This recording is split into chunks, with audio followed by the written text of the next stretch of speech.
PM Shri പദ്ധതിയുമായി ബന്ധപ്പെട്ട്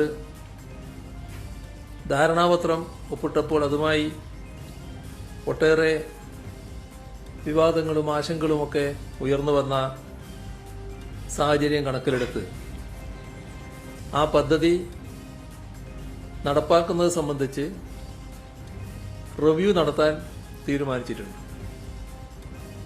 ഈ കാര്യം പരിശോധിച്ച് റിപ്പോർട്ട് ലഭ്യമാക്കുന്നതിന് 7 അംഗങ്ങളുള്ള ഒരു മന്ത്രിസഭാ ഉപസമിതിയും രൂപീകരിച്ചിട്ടുണ്ട്.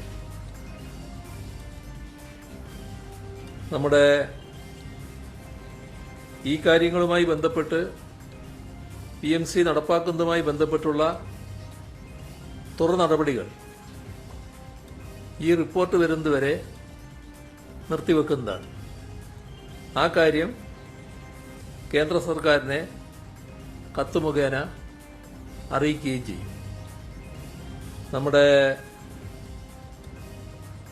സംസ്ഥാനത്ത്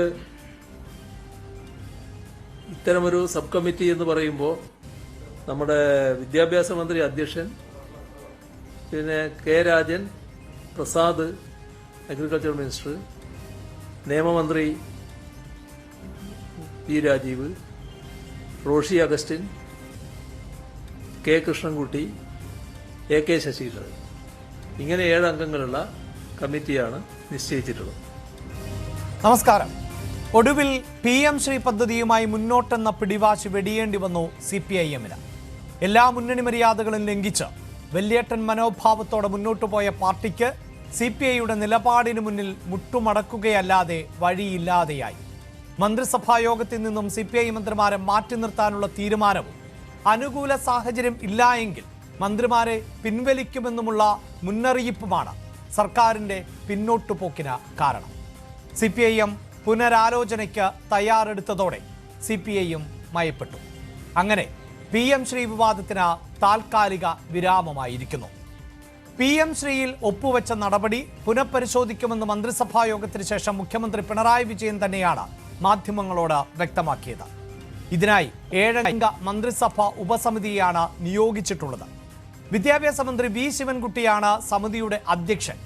ഉപസമിതി റിപ്പോർട്ട് സമർപ്പിക്കുന്നതുവരെ തുടർ നടപടികൾ ഉണ്ടാകില്ല എന്നും ആശങ്ക ഉയർന്ന സാഹചര്യത്തിലാണിത് എന്നും മുഖ്യമന്ത്രി പറഞ്ഞു. മന്ത്രിസഭയെയും മറ്റു മന്ത്രിമാരെയും അറിയിക്കാതെ ഒറ്റയ്ക്കെടുത്ത തീരുമാനത്തിൽ നിന്ന് പിന്നോട്ടു പോകുമ്പോൾ സർക്കാരിന്റെ പ്രതിച്ഛായയ്ക്ക് മങ്ങലേറ്റു. സഖ്യകക്ഷികളോടുള്ള അവഗണനയ്ക്കെതിരെ നീറിപ്പുകഞ്ഞ CPI കനലായി മാറുമ്പോൾ തിരുത്തിയത് CPIM-ന് പുറമെ മുഖ്യമന്ത്രിയെ കൂടിയോ? മുന്നണിയിലെയും യുവജന സംഘടനകളുടെയും ശക്തമായ സമ്മർദ്ദം താങ്ങാനാവാതെ തീരുമാനം മാറ്റിയത് സർക്കാരിന് നാണക്കേടായോ? പ്രൈം ഡിബേറ്റ് പരിശോധിക്കുന്നു. എല്ലാ പ്രേക്ഷകർക്കും സ്വാഗതം.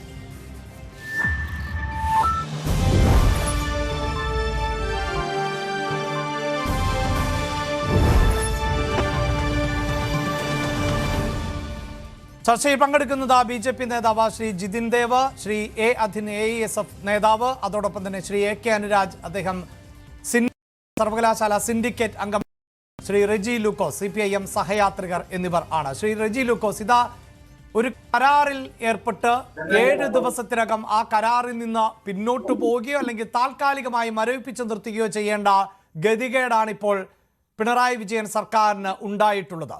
വേണ്ടത്ര അവധാനതയോടുകൂടി ഈ വിഷയത്തെ കൈകാര്യം ചെയ്തിരുന്നുവെങ്കിൽ ഇങ്ങനെയൊരു നാണക്കേട് സർക്കാരിനുണ്ടാകുമായിരുന്നു. അഭിലാഷ്, ഇതിനകത്ത് നാണക്കേട് എന്നുള്ള വാക്ക് നിങ്ങൾ എങ്ങനെ ഉപയോഗിക്കുന്നത്? ഇത് ജനാധിപത്യ രാജ്യമല്ലേ? ജനാധിപത്യത്തിൽ കൂട്ടുകക്ഷികൾ തമ്മിലുള്ള ഭരണത്തിൽ അഭിപ്രായ വ്യത്യാസങ്ങൾ സ്വാഭാവികമാണ്. ഇപ്പോൾ 1900 അല്ലെങ്കിൽ അഭിവ്യക്ത കമ്മ്യൂണിസ്റ്റ് പാർട്ടികളിൽ നിന്നും 32 അംഗങ്ങൾ അടങ്ങുന്ന കമ്മ്യൂണിസ്റ്റ് പാർട്ടിയുടെ കേന്ദ്ര കമ്മിറ്റി അംഗങ്ങൾ പുറത്തു വന്ന് രൂപീകരിച്ച പാർട്ടിയാണ് കമ്മ്യൂണിസ്റ്റ് പാർട്ടിക്ക് വേണ്ടിയ മാർക്സിസ്റ്റ്. അതിനുശേഷം കമ്മ്യൂണിസ്റ്റ് CPIM വിഭിന്നമായ രീതിയിൽ കേരളം ഭരിക്കുകയും അടിയന്തരാവസ്ഥക്കാലത്ത് CPIയുടെ മുഖ്യമന്ത്രി കേരളത്തിൽ ഭരണത്തിലിരിക്കുകയും കോൺഗ്രസിന്റെ ആഭ്യന്തരമന്ത്രിയായി കരുണാകരനും വാണകാലം നമുക്കറിയാം. പിന്നീട് 1979 PK വാസവൻ എന്ന CPIയുടെ മന്ത്രിയായി 1 വർഷം പൂർത്തീകരിക്കുന്നതിന് മുമ്പ് തന്നെ കമ്മ്യൂണിസ്റ്റ് ഐക്യത്തിന് വേണ്ടിയിട്ട് അദ്ദേഹം രാജിവെക്കുകയും അതോടുകൂടി CPIM ഉൾപ്പെടുന്ന LDF പിന്നെ ഇടതുപക്ഷ ജനാധിപത്യ മുന്നണി രൂപീകരിച്ചു. 46 വർഷമായിട്ട് അത് മുന്നോട്ട് പോകുന്നു. ജനങ്ങളുടെ ഏറ്റവും കൂടുതൽ പ്രീതി നേടിയ സർക്കാരുകളെ കേരളത്തിൽ അവതരിപ്പിച്ചുകൊണ്ട് അത് മുന്നോട്ട് പോകുന്നു. ഈ സി പി ഐയുടെ എതിർപ്പ് ഇതിലും ഭയങ്കരമായ എതിർപ്പ് ഇതിനു മുമ്പ് ഉണ്ടായിട്ടുണ്ട്. ഇപ്പോ കഴിഞ്ഞ 1ാം പിണറായി സർക്കാരിന്റെ കാലത്ത് ബഹുമാനപ്പെട്ട അന്നത്തെ പിന്നെ മന്ത്രിയായിരുന്ന കുവൈറ്റ് ചാണ്ടി അല്ലെങ്കിൽ തോമസ് ചാണ്ടി ഈ മന്ത്രിസഭയിൽ ഇരിക്കുന്നതിൽ തങ്ങൾക്ക് ബുദ്ധിമുട്ടുണ്ടെന്ന് പറഞ്ഞുകൊണ്ട് അന്നത്തെ റവന്യൂ മന്ത്രി ചന്ദ്രശേഖരന്റെ നേതൃത്വത്തിൽ മന്ത്രിസഭയോ തന്നെ പിന്നെ ബഹിഷ്കരിച്ച ചരിത്രമുണ്ട്. അവസാനം അദ്ദേഹം രാജിവെക്കുകയും ആ പ്രശ്നം അങ്ങനെ പരിഹരിക്കപ്പെടുകയും ചെയ്തു. ഇപ്പോൾ ഇവിടെ എന്താ സംഭവിച്ചിരിക്കുന്നത്? ഇവിടെ PM ശ്രീ നടപ്പാക്കാൻ വേണ്ടിയിട്ട് വിദ്യാഭ്യാസ വകുപ്പ്, കേന്ദ്ര വിദ്യാഭ്യാസ വകുപ്പുമായിട്ട് ഒരു കരാറിൽ ഏർപ്പെട്ടു. സ്വാഭാവികമായിട്ട് CPIയുടെ പ്രതിഷേധം വലിയ രീതിയിൽ ഉയർന്നു. അവിടെ ഞാൻ തുടക്കത്തിലെ താങ്കളെ തടസ്സപ്പെടുത്തണ്ട എന്ന് വിചാരിച്ചാണ്. താങ്കൾ പറഞ്ഞു തുടങ്ങിയത് ഇതിലെന്താണ് നാണക്കേട്, ഇത് ജനാധിപത്യ രാജ്യമല്ലേ എന്നുള്ളതാണ്. അത് തന്നെയായിരുന്നു എന്റെ സംശയവും. ആ ജനാധിപത്യ ബോധം CPIM ഉണ്ടായിരുന്നുവെങ്കിൽ ഇങ്ങനെ ഒരു കരാറിൽ ഏർപ്പെട്ട ശേഷം പിന്മാറേണ്ടി വരുമായിരുന്നില്ല. കൃത്യമായി ഇത് ഘടകകക്ഷികളെ ധരിപ്പിച്ചിരുന്നുവെങ്കിൽ, CPI ഉൾപ്പെടെയുള്ള ഘടകകക്ഷികളെ ബോധ്യപ്പെടുത്തിയിരുന്നുവെങ്കിൽ ഇത് ആ ഘട്ടത്തിൽ തന്നെ ചർച്ച ചെയ്ത് പരിഹരിക്കാമായിരുന്നു. അല്ല എങ്കിൽ ഇത് താൽക്കാലികമായി മാറ്റിവെക്കാമായിരുന്നു. ഇത് കരാറിൽ ഏർപ്പെട്ട ശേഷം വിഷയത്തിൽ നിന്ന് പിന്മാറേണ്ടി വന്നപ്പോൾ ആ ജനാധിപത്യ ചിന്തയില്ലാതെയായി എന്ന് കൂടിയല്ലേ പറഞ്ഞു വെക്കേണ്ടത്? അത് അഭിലാഷിന്റെ ഞാൻ കുറ്റപ്പെടുത്തുന്നില്ല. നിങ്ങളുടെ ജനാധിപത്യത്തെ കുറിച്ചുള്ള പിന്നെ വിശദീകരണത്തില്ല അല്ലെങ്കിൽ കാഴ്ചപ്പാടിൽ തെറ്റാ. ജനാധിപത്യം എന്ന് പറയുന്നത് എന്താ? അഭിപ്രായ സ്വാതന്ത്ര്യവും അഭിപ്രായത്തിൽ വ്യത്യാസങ്ങളും ഉള്ള ഒരു അതിനുള്ള സ്വാതന്ത്ര്യമുള്ള ഒരു സംവിധാനമാണ് ജനാധിപത്യം എന്ന് പറയുന്നത്. അപ്പോൾ സ്വാഭാവികമായിട്ട് ഇങ്ങനെയൊക്കെ ഉണ്ട്. പിന്നെ ഇത് പിൻവലിച്ചു നിങ്ങൾക്ക് എവിടെ നിന്ന് കിട്ടിയ ന്യൂസ്? താൽക്കാലികമായിട്ട് അത് നിർത്തിവെച്ചിരിക്കുന്നു. ഏഴംഗ വിദ്യാഭ്യാസ മന്ത്രി അധ്യക്ഷനായിട്ടുള്ള സമിതിയെ പിന്നെ മന്ത്രിസഭ സമിതിയെ പിന്നെ ഫോം ചെയ്ത് അത് അവരുടെ പഠനത്തിന് ശേഷം വേണോ വേണ്ടയോ എന്നുള്ളത് തീരുമാനിക്കും. അല്ലാണ്ട് പിൻവലിച്ചിട്ടൊന്നുമില്ല. പക്ഷേ ഞാൻ കൊടുത്തിരിക്കുന്നത് അതായത് അവിടെ CPM നാണം കെട്ടു, CPM പിൻവലിച്ചു എന്ന് പറഞ്ഞത് യാതൊരു അർത്ഥവുമില്ല. കാരണം ഞാൻ പറഞ്ഞല്ലോ, CPM-ഉം CPI ഉൾപ്പെടുന്ന പിന്നെ LDF മുന്നണി അഭിപ്രായ വ്യത്യാസങ്ങളും അഭിപ്രായ ഐക്യങ്ങളൊക്കെ ഏത് രീതിയിൽ ഉണ്ടായാലും അഭിപ്രായ വ്യത്യാസങ്ങളൊക്കെ പരസ്പരം സംസാരിച്ച് തീർത്ത് മുന്നോട്ട് പോകുന്നതാണ്. അതാണ് തീർച്ചയായും അവിടെ ആ മുന്നണി സംവിധാനത്തിൽ താങ്കൾ പറയുന്നതിനോട് എനിക്കൊരു വിയോജിപ്പുമില്ല. പക്ഷേ ശ്രീ റെജി ലൂക്കോസ്, ഈ വിഷയം മാധ്യമങ്ങളിൽ ചർച്ചയ്ക്ക് വന്ന ഘട്ടം താങ്കൾക്ക് അറിവുണ്ടാകും. അന്ന് CPIയുടെ മന്ത്രിയായിട്ടുള്ള റവന്യൂ വകുപ്പ് എന്നത് എത്രത്തോളം പ്രധാനപ്പെട്ടതാണ് എന്ന് താങ്കൾക്കും അറിയാമല്ലോ. രാജനോട് മാധ്യമപ്രവർത്തകർ ചോദിക്കുമ്പോൾ അങ്ങനെ ഒരു വിഷയം ഓൺ ചെയ്തതായി ഞങ്ങൾക്കറിയില്ല എന്ന് മന്ത്രി പറയുന്നു. അതായത് ക്യാബിനറ്റ് അങ്ങനെ ഒരു തീരുമാനമെടുത്തിട്ടില്ല, ക്യാബിനറ്റിലെ മന്ത്രിമാർ അറിഞ്ഞിട്ടില്ല. ആ മന്ത്രിമാർ അറിയാതെയാണ് ഈ PM ശ്രീ പദ്ധതിയിൽ ഒപ്പുവെക്കുന്നത്. അങ്ങനെ ഒപ്പുവെച്ചതല്ലേ ഈ പ്രതിസന്ധിക്ക് കാരണം എന്നുള്ളതാണ്. അങ്ങനെ ഒപ്പുവെച്ചത് കൊണ്ടല്ലേ ഇപ്പോൾ ഈ പദ്ധതിയിൽ നിന്ന് താൽക്കാലികമായെങ്കിലും മരവിപ്പിച്ച് നിർത്തേണ്ട അവസ്ഥയിലേക്ക് എത്തിയത് സർക്കാർ? അല്ല, അതിനു മുമ്പ് ഒരു കരാറുണ്ടായിരുന്നു. അതായത് NEP-യെ ബന്ധപ്പെട്ട മറ്റൊരു കരാറിൽ ഈ സംസ്ഥാന സർക്കാർ ഒപ്പിട്ടിട്ടുണ്ട്. അത് PM ഉഷ എന്ന് പറയുന്ന ഒരു പദ്ധതിയാണ്. അതിന്റെ ഭാഗമായിട്ട് തന്നെ അതിൽ വിദ്യാഭ്യാസ മേഖലകളിലും കാർഷിക മേഖലകളിലെ വിദ്യാഭ്യാസ സെഗ്മെന്റിലൊക്കെ അത് നടപ്പാക്കിയിട്ടുണ്ട്. അന്ന് ഈ CPIക്ക് എതിർപ്പില്ലായിരുന്നു. അതിന്റെ മറ്റൊരു പതിപ്പായ PM ശ്രീ വന്നപ്പോഴാണ് എതിർപ്പ്. ഞാൻ അവരുടെ എതിർപ്പിനെ പിന്നെ പുച്ഛത്തോടുകൂടി കാണുന്നില്ല. അവർക്ക് സ്വാതന്ത്ര്യമുണ്ട്. സ്വാഭാവികമായിട്ടും അവർക്ക് കുറെ ആശങ്കകളുണ്ട്. പിന്നെ കേരളത്തിൽ പറഞ്ഞ കാര്യം അദ്ദേഹം ഒരുപക്ഷെ ഒപ്പിട്ട് അറിഞ്ഞിട്ടില്ലായിരിക്കാം, ഞാൻ നിഷേധിക്കുന്നില്ല. പക്ഷേ ഇത് വിദ്യാഭ്യാസ വകുപ്പുമായിട്ട് ബന്ധപ്പെട്ട കാര്യങ്ങളാണ്. ആ വിദ്യാഭ്യാസ വകുപ്പുമായിട്ട് ബന്ധപ്പെട്ട കാര്യത്തില് PM ഉഷ എന്ന് പറയുന്ന പദ്ധതി ഓൾറെഡി തന്നെ എതിർപ്പില്ലാതെ കൊണ്ട് ഈ NEP-യിൽപ്പെട്ട ഒരു പദ്ധതി നടപ്പാക്കിയപ്പോൾ അതേ താങ്കൾ എങ്ങനെയാണ് ഇത്തരത്തിലൊരു ന്യായീകരണവുമായി മുന്നോട്ട് പോകുന്നത് എന്ന് എനിക്കറിയില്ല. കാരണം PM ശ്രീ പദ്ധതി എന്നത് രാജ്യവ്യാപകമായി ചർച്ച ചെയ്യപ്പെടുന്ന ഒരു വിഷയമാണ്. അവിടെ കൃത്യമായി എതിർപ്പുന്നയിക്കുന്ന സംസ്ഥാനങ്ങൾ, ആ പദ്ധതിയുടെ ഭാഗമാകാത്ത ഒരു സംസ്ഥാനം, അതൊരു രാഷ്ട്രീയ നിലപാടിന്റെ കൂടി ഭാഗമായി കേരളം അതിശക്തമായി എതിർക്കുന്നു ആ പദ്ധതി എന്നുള്ളതായിരുന്നു നിലപാട്. അങ്ങനെയുള്ള ഒരു പദ്ധതിയുടെ ഭാഗമാകുന്നത് സംസ്ഥാനത്തെ മന്ത്രിസഭയിലെ മന്ത്രിമാർ അറിഞ്ഞില്ല എന്ന് പറയുമ്പോൾ അതൊരു നീതിയുക്തമായ അല്ലെങ്കിൽ യുക്തിക്ക് നിരക്കുന്ന ഒരു മറുപടിയാണോ? അത് ചർച്ച ചെയ്യാൻ തയ്യാറായില്ല, മന്ത്രിമാരെ ധരിപ്പിച്ചില്ല, മന്ത്രിമാർ അറിയാതെ ആ പദ്ധതിയിൽ ഒപ്പിട്ടു, അതല്ലേ വസ്തുത? അല്ലത് അത് ഞാൻ പറഞ്ഞ് പൂർത്തിരിക്കട്ടെ അഭിലാഷേ. അതായത് PM ഉഷ എന്ന് പറയുന്ന കുറച്ചുകൂടി ഗ്രാവിറ്റി കൂടി പദ്ധതിയിൽ നടപ്പാക്കിയപ്പോൾ അത് CPIയുടെ തന്നെ കാർഷിക സർവകലാശാലയുമായിട്ട് ബന്ധപ്പെട്ട വിദ്യാഭ്യാസ മേഖലയായിട്ട് ബന്ധപ്പെട്ടിടത്തൊക്കെ അത് ഓൾറെഡി ഇംപ്ലിമെന്റ് ചെയ്ത് കഴിഞ്ഞു. അതിന്റെ പേരിൽ ഒരു സമരം വരെ കഴിഞ്ഞ ദിവസം ഉണ്ടായി. ഞാൻ പറയുന്നത് അങ്ങനെ ഒരു എതിർപ്പില്ലാത്തടത്ത് PM ശ്രീ നടപ്പാക്കുമ്പോൾ എതിർപ്പില്ല എന്നുള്ള ധാരണ ഈ വിദ്യാഭ്യാസ വകുപ്പ് ഒപ്പിട്ടു. അതിനെന്താ എത്ര തെറ്റിരിക്കുന്നത്? അത് അവരെ സംബന്ധിച്ചുള്ള അവർക്കത് ബുദ്ധിമുട്ടുണ്ടാക്കി. അത് പരിഹരിച്ച് ആ പ്രശ്നം മുന്നോട്ട് പോകുന്നു. ഇവിടെ ഇപ്പം സംഭവം എന്താണ്? ഇവിടെ കണ്ണിൽ എണ്ണ ഒഴിച്ച് എവിടുന്നെങ്കിലും ഒരു കറുത്ത മുഖം വരുവോ ഇടതുപക്ഷം നമ്മൾ നോക്കിയിരുന്ന മാധ്യമങ്ങൾ, നിലവിലുള്ള മാധ്യമങ്ങളാണ് നിരാശരായി പോയത്. അതുകൊണ്ടാണ് നിങ്ങൾ അതെങ്ങനെയാണ് ശ്രീ റെജി ലൂക്കോസ്? മാധ്യമങ്ങളാണ് ഇതിൽ വിയോജിപ്പറിയിച്ച് ആദ്യം വിയോജിപ്പറിയിച്ച് വന്നതാരാണ്? ആരാണ് ഈ കറുത്ത പുക ആദ്യം ഉയർത്തിയത് എന്ന് താങ്കൾ തന്നെ ഒന്ന് ആലോചിച്ച് നോക്ക്. അല്ലത് ഞാൻ പറഞ്ഞത് കറുത്ത പുക പിന്നെ അവര് പുറത്തു വിട്ടെന്ന് എനിക്ക് തോന്നിയില്ല. കറുത്ത പുക വന്നു കഴിഞ്ഞാൽ പിന്നെ അത് വെളുത്ത പുകയായിട്ട് മാറാനുള്ള സാഹചര്യങ്ങൾ വളരെ കുറവാണ്. അങ്ങനെ ഒരു സയന്റിഫിക് ടെക്നോളജി ഇതുവരെ കണ്ടുപിടിച്ചത് എനിക്കറിയത്തില്ല. ഇവിടെ CPI ഇപ്പൊ എടുത്തിരിക്കുന്ന തീരുമാനം വളരെ വണ്ടർഫുള്ളാണ്. അവരുടെ ആശങ്ക ഒഴിഞ്ഞു. തന്നെയുമല്ല, നിങ്ങൾ ശ്രദ്ധിക്കേണ്ട കാര്യം പറയാം. ഇവരുടെ CPIയുടെ ദേശീയ സെക്രട്ടറി D രാജ, ബഹുമാനപ്പെട്ട പിന്നെ ഞങ്ങളുടെ പാർട്ടിയുടെ ജനറൽ സെക്രട്ടറി MA ബേബി ആയിട്ട് കഴിഞ്ഞ ദിവസം ഡൽഹി AK സെന്ററിൽ കണ്ടതിന് ശേഷം പത്രക്കാരോട് പറഞ്ഞത് എന്താ? അത് കേരള ഘടകം തീരുമാനിക്കും, കേന്ദ്ര ഘടകത്തിന് അതിനകത്ത് അഭിപ്രായ വ്യത്യാസം ഇല്ലെന്നുള്ള. തന്നെയുമല്ല, ബഹുമാനപ്പെട്ട ശിവൻകുട്ടി ബിനോയ് വിശ്വത്തിനെ നേരിൽ കണ്ട് കഴിഞ്ഞ ദിവസം ചർച്ച ചെയ്തതിനു ശേഷം ബിനോയ് വിശ്വം പറഞ്ഞത് എന്താ? ശിവൻകുട്ടിയുടെ പത്രസമ്മേളനം ഞാൻ കണ്ടു. ഒരു കാരണവശാലും കാവ്യവൽക്കരണം അല്ലെങ്കിൽ കേന്ദ്ര സർക്കാരിന്റെ കാവ്യ അജണ്ട കേരളത്തിൽ നടപ്പാക്കില്ല എന്ന് ഉറപ്പ് വന്നിട്ടുണ്ട്. ഞങ്ങൾ അതിൽ വിശ്വസിക്കുന്നു എന്നാണ് അദ്ദേഹം പറഞ്ഞത്. അപ്പോൾ അദ്ദേഹത്തിന് അതിന്റെ ബോധ്യമായിട്ടുണ്ട്. പക്ഷെ അവര് നിലപാടിനുള്ളൊരു ഉറപ്പ് ഇന്നത്തെ മന്ത്രിസഭാ യോഗത്തിന് മുമ്പ് അവരും മുഖ്യമന്ത്രിയും ഒക്കെ ആയിട്ട് നടത്തിയ ചർച്ച, MA ഒക്കെ ആയിട്ട് നടത്തിയ ചർച്ചയിൽ അവർക്ക് ബോധ്യപ്പെട്ടു അത് താൽക്കാലികമായിട്ട് മരവിപ്പിച്ചു നിർത്തിയിരിക്കുന്നു. യെസ്, എന്തായാലും താങ്കൾ ഈ പറയുന്നത് പോലെ CPIക്ക് മാത്രമായിരുന്നില്ല, CPIഎമ്മിന്റെ വിദ്യാർത്ഥി സംഘടനയായ SFIക്കും ഇത് അത്രമേൽ ബോധ്യപ്പെട്ടിരുന്നില്ല, അല്ലെങ്കിൽ അവരും അറിഞ്ഞിരുന്നില്ല, അവരും പിന്തുണച്ചിരുന്നില്ല എന്നതുകൂടി ഒന്ന് ചേർത്ത് വെച്ച് പോവുകയാണ്. ഞാൻ താങ്കളിലേക്ക് വരാം. ശ്രീ അധിൻ, ഇവിടെ ഇതാ CPIക്ക് കാര്യങ്ങൾ ബോധ്യപ്പെട്ടിരിക്കുന്നു, അവർ തൃപ്തരാണ് എന്ന മട്ടിലുള്ള പ്രതികരണം ശ്രീ റെജി ലൂക്കോസിന്റെ ഭാഗത്ത് നിന്നുണ്ടായിട്ടുണ്ട്. അത് മാത്രമല്ല, ഇതിലൊരു ജനാധിപത്യ വിരുദ്ധമായി ഒന്നും നടന്നിട്ടില്ല എന്നുള്ളതാണ്. ജനാധിപത്യ വിരുദ്ധമായിട്ടല്ല നടന്നത് എങ്കിൽ ഈ വിഷയം കഴിഞ്ഞ 7 ദിവസമായി മാധ്യമങ്ങൾക്ക് ചർച്ച ചെയ്യേണ്ടതായി വരില്ലായിരുന്നു. CPIയുടെ പല നേതാക്കളും ഇത്തരത്തിൽ പ്രതികരിക്കേണ്ടതായി വരില്ലായിരുന്നു. ബിനോയ് വിശ്വത്തിൻ്റെതുൾപ്പെടെയുള്ള പ്രതികരണങ്ങൾ ഞങ്ങളുടെ ലൈബ്രറിയിൽ ഇപ്പോഴും സേഫായി തന്നെ ഉണ്ട് താനും. വളരെ വിചിത്രമായാണ് ഇപ്പോഴത്തെ ഈ CPIഎമ്മിൻ്റെ പ്രതികരണത്തെയും ന്യായീകരണത്തെയും ഒക്കെ നോക്കിക്കാണേണ്ടത്. അതായത് CPIക്ക് ഇതിനോട് വിയോജിപ്പുണ്ടാകില്ല എന്ന് കരുതിയെന്നാണ്. CPIക്ക് മാത്രമല്ല കേട്ടോ, യുവജന സംഘടനകൾക്ക്, വിദ്യാർത്ഥി സംഘടനകൾക്കൊക്കെ വലിയ വിയോജിപ്പും പ്രതിഷേധവും ഉണ്ട് താനും, അതിപ്പോഴും ഉയരുകയുമാണ്. പക്ഷേ ആശങ്ക യഥാർത്ഥത്തിൽ പരിഹരിക്കപ്പെട്ടിട്ടുണ്ടോ ശ്രീ അധിൻ? അല്ല, ഇതിലിപ്പോൾ ഒരു CPI-CPM തർക്കത്തിലേക്ക് ഒന്നും പറഞ്ഞുകൊണ്ട കാര്യമില്ല. യഥാർത്ഥത്തിലൊരു ആലോചന ഉണ്ടായിട്ടില്ല എന്നുള്ള കാര്യത്തിൽ തർക്കമില്ല.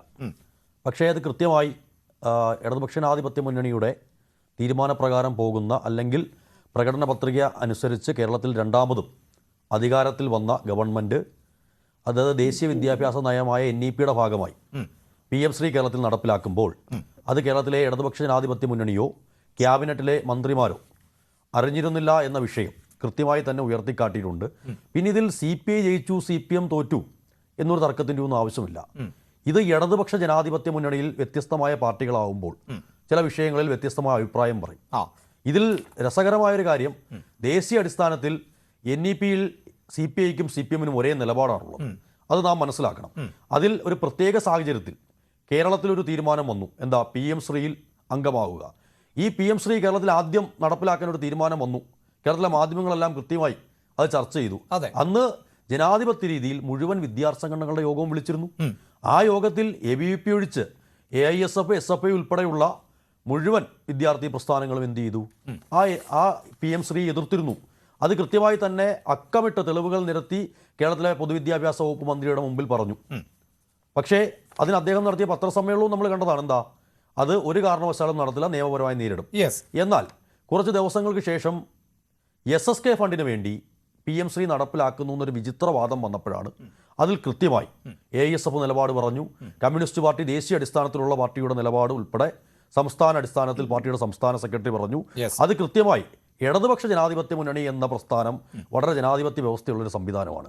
അതിൽ അഭിപ്രായം പറയാം. ചിലപ്പോൾ മുന്നണിക്കകത്ത് അഭിപ്രായം പറയാറുണ്ട്. തീർച്ചയായും അതിന് താങ്കൾ സൂചിപ്പിക്കുന്ന പോലെ ഇതിപ്പോൾ ആരുടെ ജയം പരാജയം എന്നതുപോലെയല്ല. തീർച്ചയായും താങ്കൾ പറയുന്നത് പോലെ തന്നെയുള്ള അഭിപ്രായ പ്രകടനങ്ങൾക്കുള്ള വേദികളുണ്ട്. പക്ഷേ ഇവിടെ അങ്ങനെയല്ല സംഭവിച്ചത്. അഭിപ്രായം പറയേണ്ട ഇടത്തായിരുന്നില്ല. കാരണം ഒരു പദ്ധതിയുമായി മുന്നോട്ട് പോവുകയാണ് ചെയ്തത് സർക്കാർ. സർക്കാർ എന്ന് പറഞ്ഞാൽ എന്താണ്? മുഖ്യമന്ത്രി അറിയാതെ ഒരു വിദ്യാഭ്യാസ മന്ത്രിയുടെ വകുപ്പിന് കീഴിലാണ് എന്നതുകൊണ്ട് മുഖ്യമന്ത്രി അറിയാതെ ഈ പദ്ധതിയുമായി മുന്നോട്ട് പോകുമെന്നൊന്നും ആർക്കും ധരിക്കാനാവില്ല. കാരണം മുഖ്യമന്ത്രി തന്നെയാണ് ഈ മന്ത്രിസഭയുടെ അധിപൻ എന്നത്. അങ്ങനെ മുഖ്യമന്ത്രിയുടെ നിർദ്ദേശപ്രകാരമോ അല്ലെങ്കിൽ മുഖ്യമന്ത്രിയുമായി കൂടി ആലോചിച്ചോ വിദ്യാഭ്യാസ വകുപ്പ് ഈ നീക്കവുമായി മുന്നോട്ട് പോകുമ്പോൾ ഒരു ക്യാബിനറ്റ് ഉണ്ട്. താങ്കൾ സൂചിപ്പിച്ചതുപോലെ ഇതേ വിഷയം വിദ്യാർത്ഥി സംഘടനകളുമായി അടക്കം ചർച്ച ചെയ്ത് ഈ പദ്ധതിയുമായി മുന്നോട്ടില്ല എന്ന് തീരുമാനിച്ചതാണ്. അവിടെയാണ് CPI ഒരു തിരുത്തൽ നടത്തിയോ എന്ന ചോദ്യം ഉയർന്നു വരുന്നത്. കാരണം കൃത്യമായി പരസ്യമായി പ്രതികരിക്കുന്നു, ഈ പദ്ധതിയുമായി മുന്നോട്ട് പോകാൻ ഞങ്ങൾ അനുവദിക്കില്ല എന്ന് പറയുന്നു. അവിടെ മന്ത്രിമാർ ഉൾപ്പെടെ ഈ മന്ത്രിസഭാ യോഗത്തിൽ നിന്ന് വിട്ടുനിൽക്കുമെന്ന മുന്നറിയിപ്പിലേക്ക് വരുന്നു. വേണ്ടി വന്നാൽ മന്ത്രിമാരെ പിൻവലിക്കുമെന്ന നിലപാട് സ്വീകരിക്കുന്നു. ആ കടുത്ത നിലപാട്, കടുപ്പിച്ച നിലപാട്, അവിടെയല്ലേ ഈ നിലപാടിൽ പുനഃപരിശോധന ഉണ്ടാകുന്നത്? അവിടെയല്ലേ ഈ പദ്ധതിയെക്കുറിച്ച് പുനഃപരിശോധിക്കാൻ സർക്കാർ തയ്യാറായത്? അല്ല, അതിൽ CPIയുടെ നിലപാട് ശക്തമായി പറഞ്ഞിട്ടുണ്ട്. അത് മന്ത്രിസഭ ഉൾപ്പെടെ അത് അറ്റൻഡ് ചെയ്യില്ല എന്നുള്ളതൊക്കെ മാധ്യമ വ്യാഖ്യാനങ്ങളാണല്ലോ. നിങ്ങൾ പാർട്ടിയുടെ സംസ്ഥാന സെക്രട്ടറി സഖാവ് ബിനോയ് വിശ്വത്തോട് കൃത്യമായ നിലപാട് ചോദിച്ചപ്പോൾ എന്താണ്, കൃത്യമായ ചർച്ചകൾ നടക്കുന്നു, അതിനുശേഷം പ്രതികരിക്കുമെന്നാണ് CPIയുടെ സംസ്ഥാന സെക്രട്ടറി തന്നെ പറഞ്ഞത്. അതിൽ കൃത്യമായി ഇടതുപക്ഷ ജനാധിപത്യ മുന്നണിയെ സംരക്ഷിക്കാനാണ്, അല്ലെങ്കിൽ ആ നയം കേരളത്തിൽ നടപ്പിലാക്കാനാണ്, അത് ജനങ്ങളിലേക്ക് കൂടുതൽ സ്വീകാര്യതയിലേക്ക് എത്തിക്കാനാണ് ഇവിടെ കേരളത്തിൽ CPI ആയാലും CPM ആയാലും പ്രവർത്തിക്കുന്നത്. ഇന്ന് തന്നെ കേരളത്തിലെ മുഖ്യമന്ത്രി പത്രസമ്മേളനം നടത്തിയപ്പോൾ എത്ര ജനകീയമായ പദ്ധതികളാണ് കേരള ജനതയുടെ മുമ്പിലേക്ക് അവർക്ക്, അത് വെറും വാഗ്ദാനങ്ങളല്ല, കഴിഞ്ഞ കാലങ്ങളിൽ നടപ്പിലാക്കി കാട്ടിക്കൊടുത്തിട്ടുള്ളതാണ്. അങ്ങനെ വരുന്നൊരു മുന്നണിയിൽ അഭിപ്രായ വ്യത്യാസങ്ങൾ ഉണ്ടാവും. അത് കൃത്യമായ ചർച്ചയിലൂടെ അതിൽ ഒരു തീരുമാനമായിട്ടുണ്ട്. ആ തീരുമാനം കൃത്യമായി കേരള ജനതയോട് കേരളത്തിന്റെ മുഖ്യമന്ത്രി തന്നെ പറയുമെന്ന് CPIയുടെ സംസ്ഥാന സെക്രട്ടറി പറഞ്ഞു. അതിൽ അദ്ദേഹം പ്രതികരിച്ചില്ല. കൃത്യം വൈകിട്ട് മാധ്യമങ്ങളെ കണ്ടപ്പോൾ ഒരാശങ്കയും വേണ്ട. ശരി, താങ്കൾ ഈ പറഞ്ഞതുപോലെ ഇന്നിതാ ക്ഷേമ പെൻഷനുകൾ അടക്കം ഉയർത്തിയതുമായി ബന്ധപ്പെട്ട് വാർത്താ സമ്മേളനത്തിൽ കാര്യങ്ങൾ വ്യക്തമാക്കുന്നുണ്ട്. അത് സ്വാഗതാർഹവുമാണ്. ഒരുപക്ഷെ ഈ ചർച്ചയ്ക്ക് ശേഷം ഞങ്ങൾ ചർച്ച ചെയ്യുന്ന വിഷയവും അതാണ്. അതുകൊണ്ട് അതിലേക്ക് വിശദമായി പോകുന്നില്ല. പക്ഷേ താങ്കൾ ഈ സൂചിപ്പിക്കുന്ന പോലെ ജനക്ഷേമപരമായ പദ്ധതികൾ നടപ്പിലാക്കിക്കൊള്ളട്ടെ, ഇടതുപക്ഷത്തിൻ്റെ നിലപാട് എന്ന് പറയുന്നത് മുന്നോട്ട് കൊണ്ടുപോകുമ്പോൾ അതിൽ ഏറ്റവും പ്രധാനപ്പെട്ട ഘടകകക്ഷി എന്നത് CPI ആണ്. ആ CPIയെ തീരുമാനമെടുത്തതിന് ശേഷമാണോ അത് ധരിപ്പിക്കേണ്ടത്? അതിനുശേഷമാണോ ചർച്ചയ്ക്ക് തയ്യാറാകേണ്ടത്? മറിച്ച് രാഷ്ട്രീയമായി ഇടതുമുന്നണിക്ക് മുന്നോട്ട് പോകാൻ പറ്റാത്ത, യോജിക്കാൻ പറ്റാത്ത ഒരു തീരുമാനത്തിൽ തിരുത്തൽ ഉണ്ടാകുമ്പോൾ അത് കുറഞ്ഞ പക്ഷം ആ ഇടതുമുന്നണിയുടെ ഭാഗമായി നിൽക്കുന്ന സഖ്യകക്ഷികളെയെങ്കിലും അത് ബോധിപ്പിക്കേണ്ടേ? കുറഞ്ഞ പക്ഷം ആ ക്യാബിനറ്റിലുള്ള അംഗങ്ങളെയെങ്കിലും ബോധിപ്പിക്കേണ്ടിയിരുന്നില്ലേ? അത് ബോധിപ്പിക്കാതെ വന്നു എന്നതുകൊണ്ടല്ലേ ഇത്തരത്തിലൊരു തർക്കത്തിലേക്ക് എത്തിയത്? പിന്നീട് അത് തിരുത്തേണ്ടതും നിലപാടിൽ ഉറച്ചു നിൽക്കേണ്ടതുമായ സാഹചര്യം CPIക്ക് ഉണ്ടായത്. നോക്കൂ, ഇതിൽ വീണ്ടും ഒരു തർക്കത്തിൻ്റെ കാര്യമില്ല. കാരണം നമ്മൾ ഇത് കൃത്യമായി ഇന്ന് CPIയുടെ സംസ്ഥാന സെക്രട്ടറിയും മുഖ്യമന്ത്രിയും ഈ വിഷയം പറഞ്ഞതോടുകൂടി ഈ ചാപ്റ്റർ ക്ലോസ്ഡ് ആണ്. അതെങ്ങനെയാണ് ക്ലോസ് ആവുന്നത്? അതായത് മുന്നണി ഇത് താൽക്കാലികമായി മരവിപ്പിച്ച് നിർത്തിയിരിക്കുകയാണ്. ASF അതിൽ തൃപ്തരാണോ? ഒരിക്കലുമല്ല, അങ്ങനെയല്ല. നമുക്ക് ഇതിനകത്ത് 7 അംഗ ഉപസമിതി, മന്ത്രിമാരുടെ 7 അംഗ ഉപസമിതി എടുത്തിട്ടുണ്ട്. അത് കൃത്യമായി ആ വിഷയത്തിൽ റിപ്പോർട്ട് ക്യാബിനറ്റിന് സമർപ്പിക്കും. അത് കൃത്യമായി ഈ പറയുന്ന എല്ലാ കക്ഷികളുടെയും നേതാക്കന്മാരുണ്ട്. അതിനകത്ത് കൃത്യമായ പഠനം ഉണ്ടാകും. അതുകൊണ്ട് ആ റിപ്പോർട്ട് കൃത്യമായും സുതാര്യമായിരിക്കുമെന്ന കാര്യത്തിൽ ASFന് തർക്കമില്ല.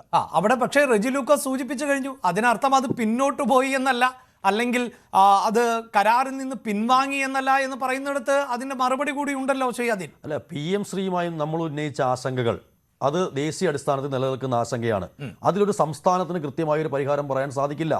അതുകൊണ്ട് തന്നെ കൃത്യമായി NEPയെ തുറന്നു കാട്ടിയുള്ള ഒരു റിപ്പോർട്ടായിരിക്കും ഈ വരുന്ന ഉപസമിതി. അങ്ങനെ ഒരു പഠനം നടത്തുക എന്നതല്ലല്ലോ ഇടതു വിദ്യാർത്ഥി സംഘടനകളുടെ ആവശ്യം. ഇതിപ്പോൾ പഠനം നടത്തി അപഗ്രഥിക്കേണ്ട സാഹചര്യമൊന്നുമില്ല. ഇടതുപക്ഷ വിദ്യാർത്ഥി സംഘടനകൾക്ക് ASFനടക്കം ഈ വിഷയത്തെക്കുറിച്ച് ധാരണയുണ്ട്. താങ്കൾ തന്നെ നേരത്തെ സൂചിപ്പിച്ചു, ഇത് നേരത്തെ തന്നെ യോഗം വിളിച്ചിരുന്നു, സാഹചര്യം പറഞ്ഞുവെന്ന്. അപ്പോൾ ഒരു ഉപസമിതി രൂപീകരിക്കപ്പെട്ടു എന്നതുകൊണ്ട് ഇപ്പോൾ ഒന്നും സംഭവിക്കാൻ പോകുന്നില്ല.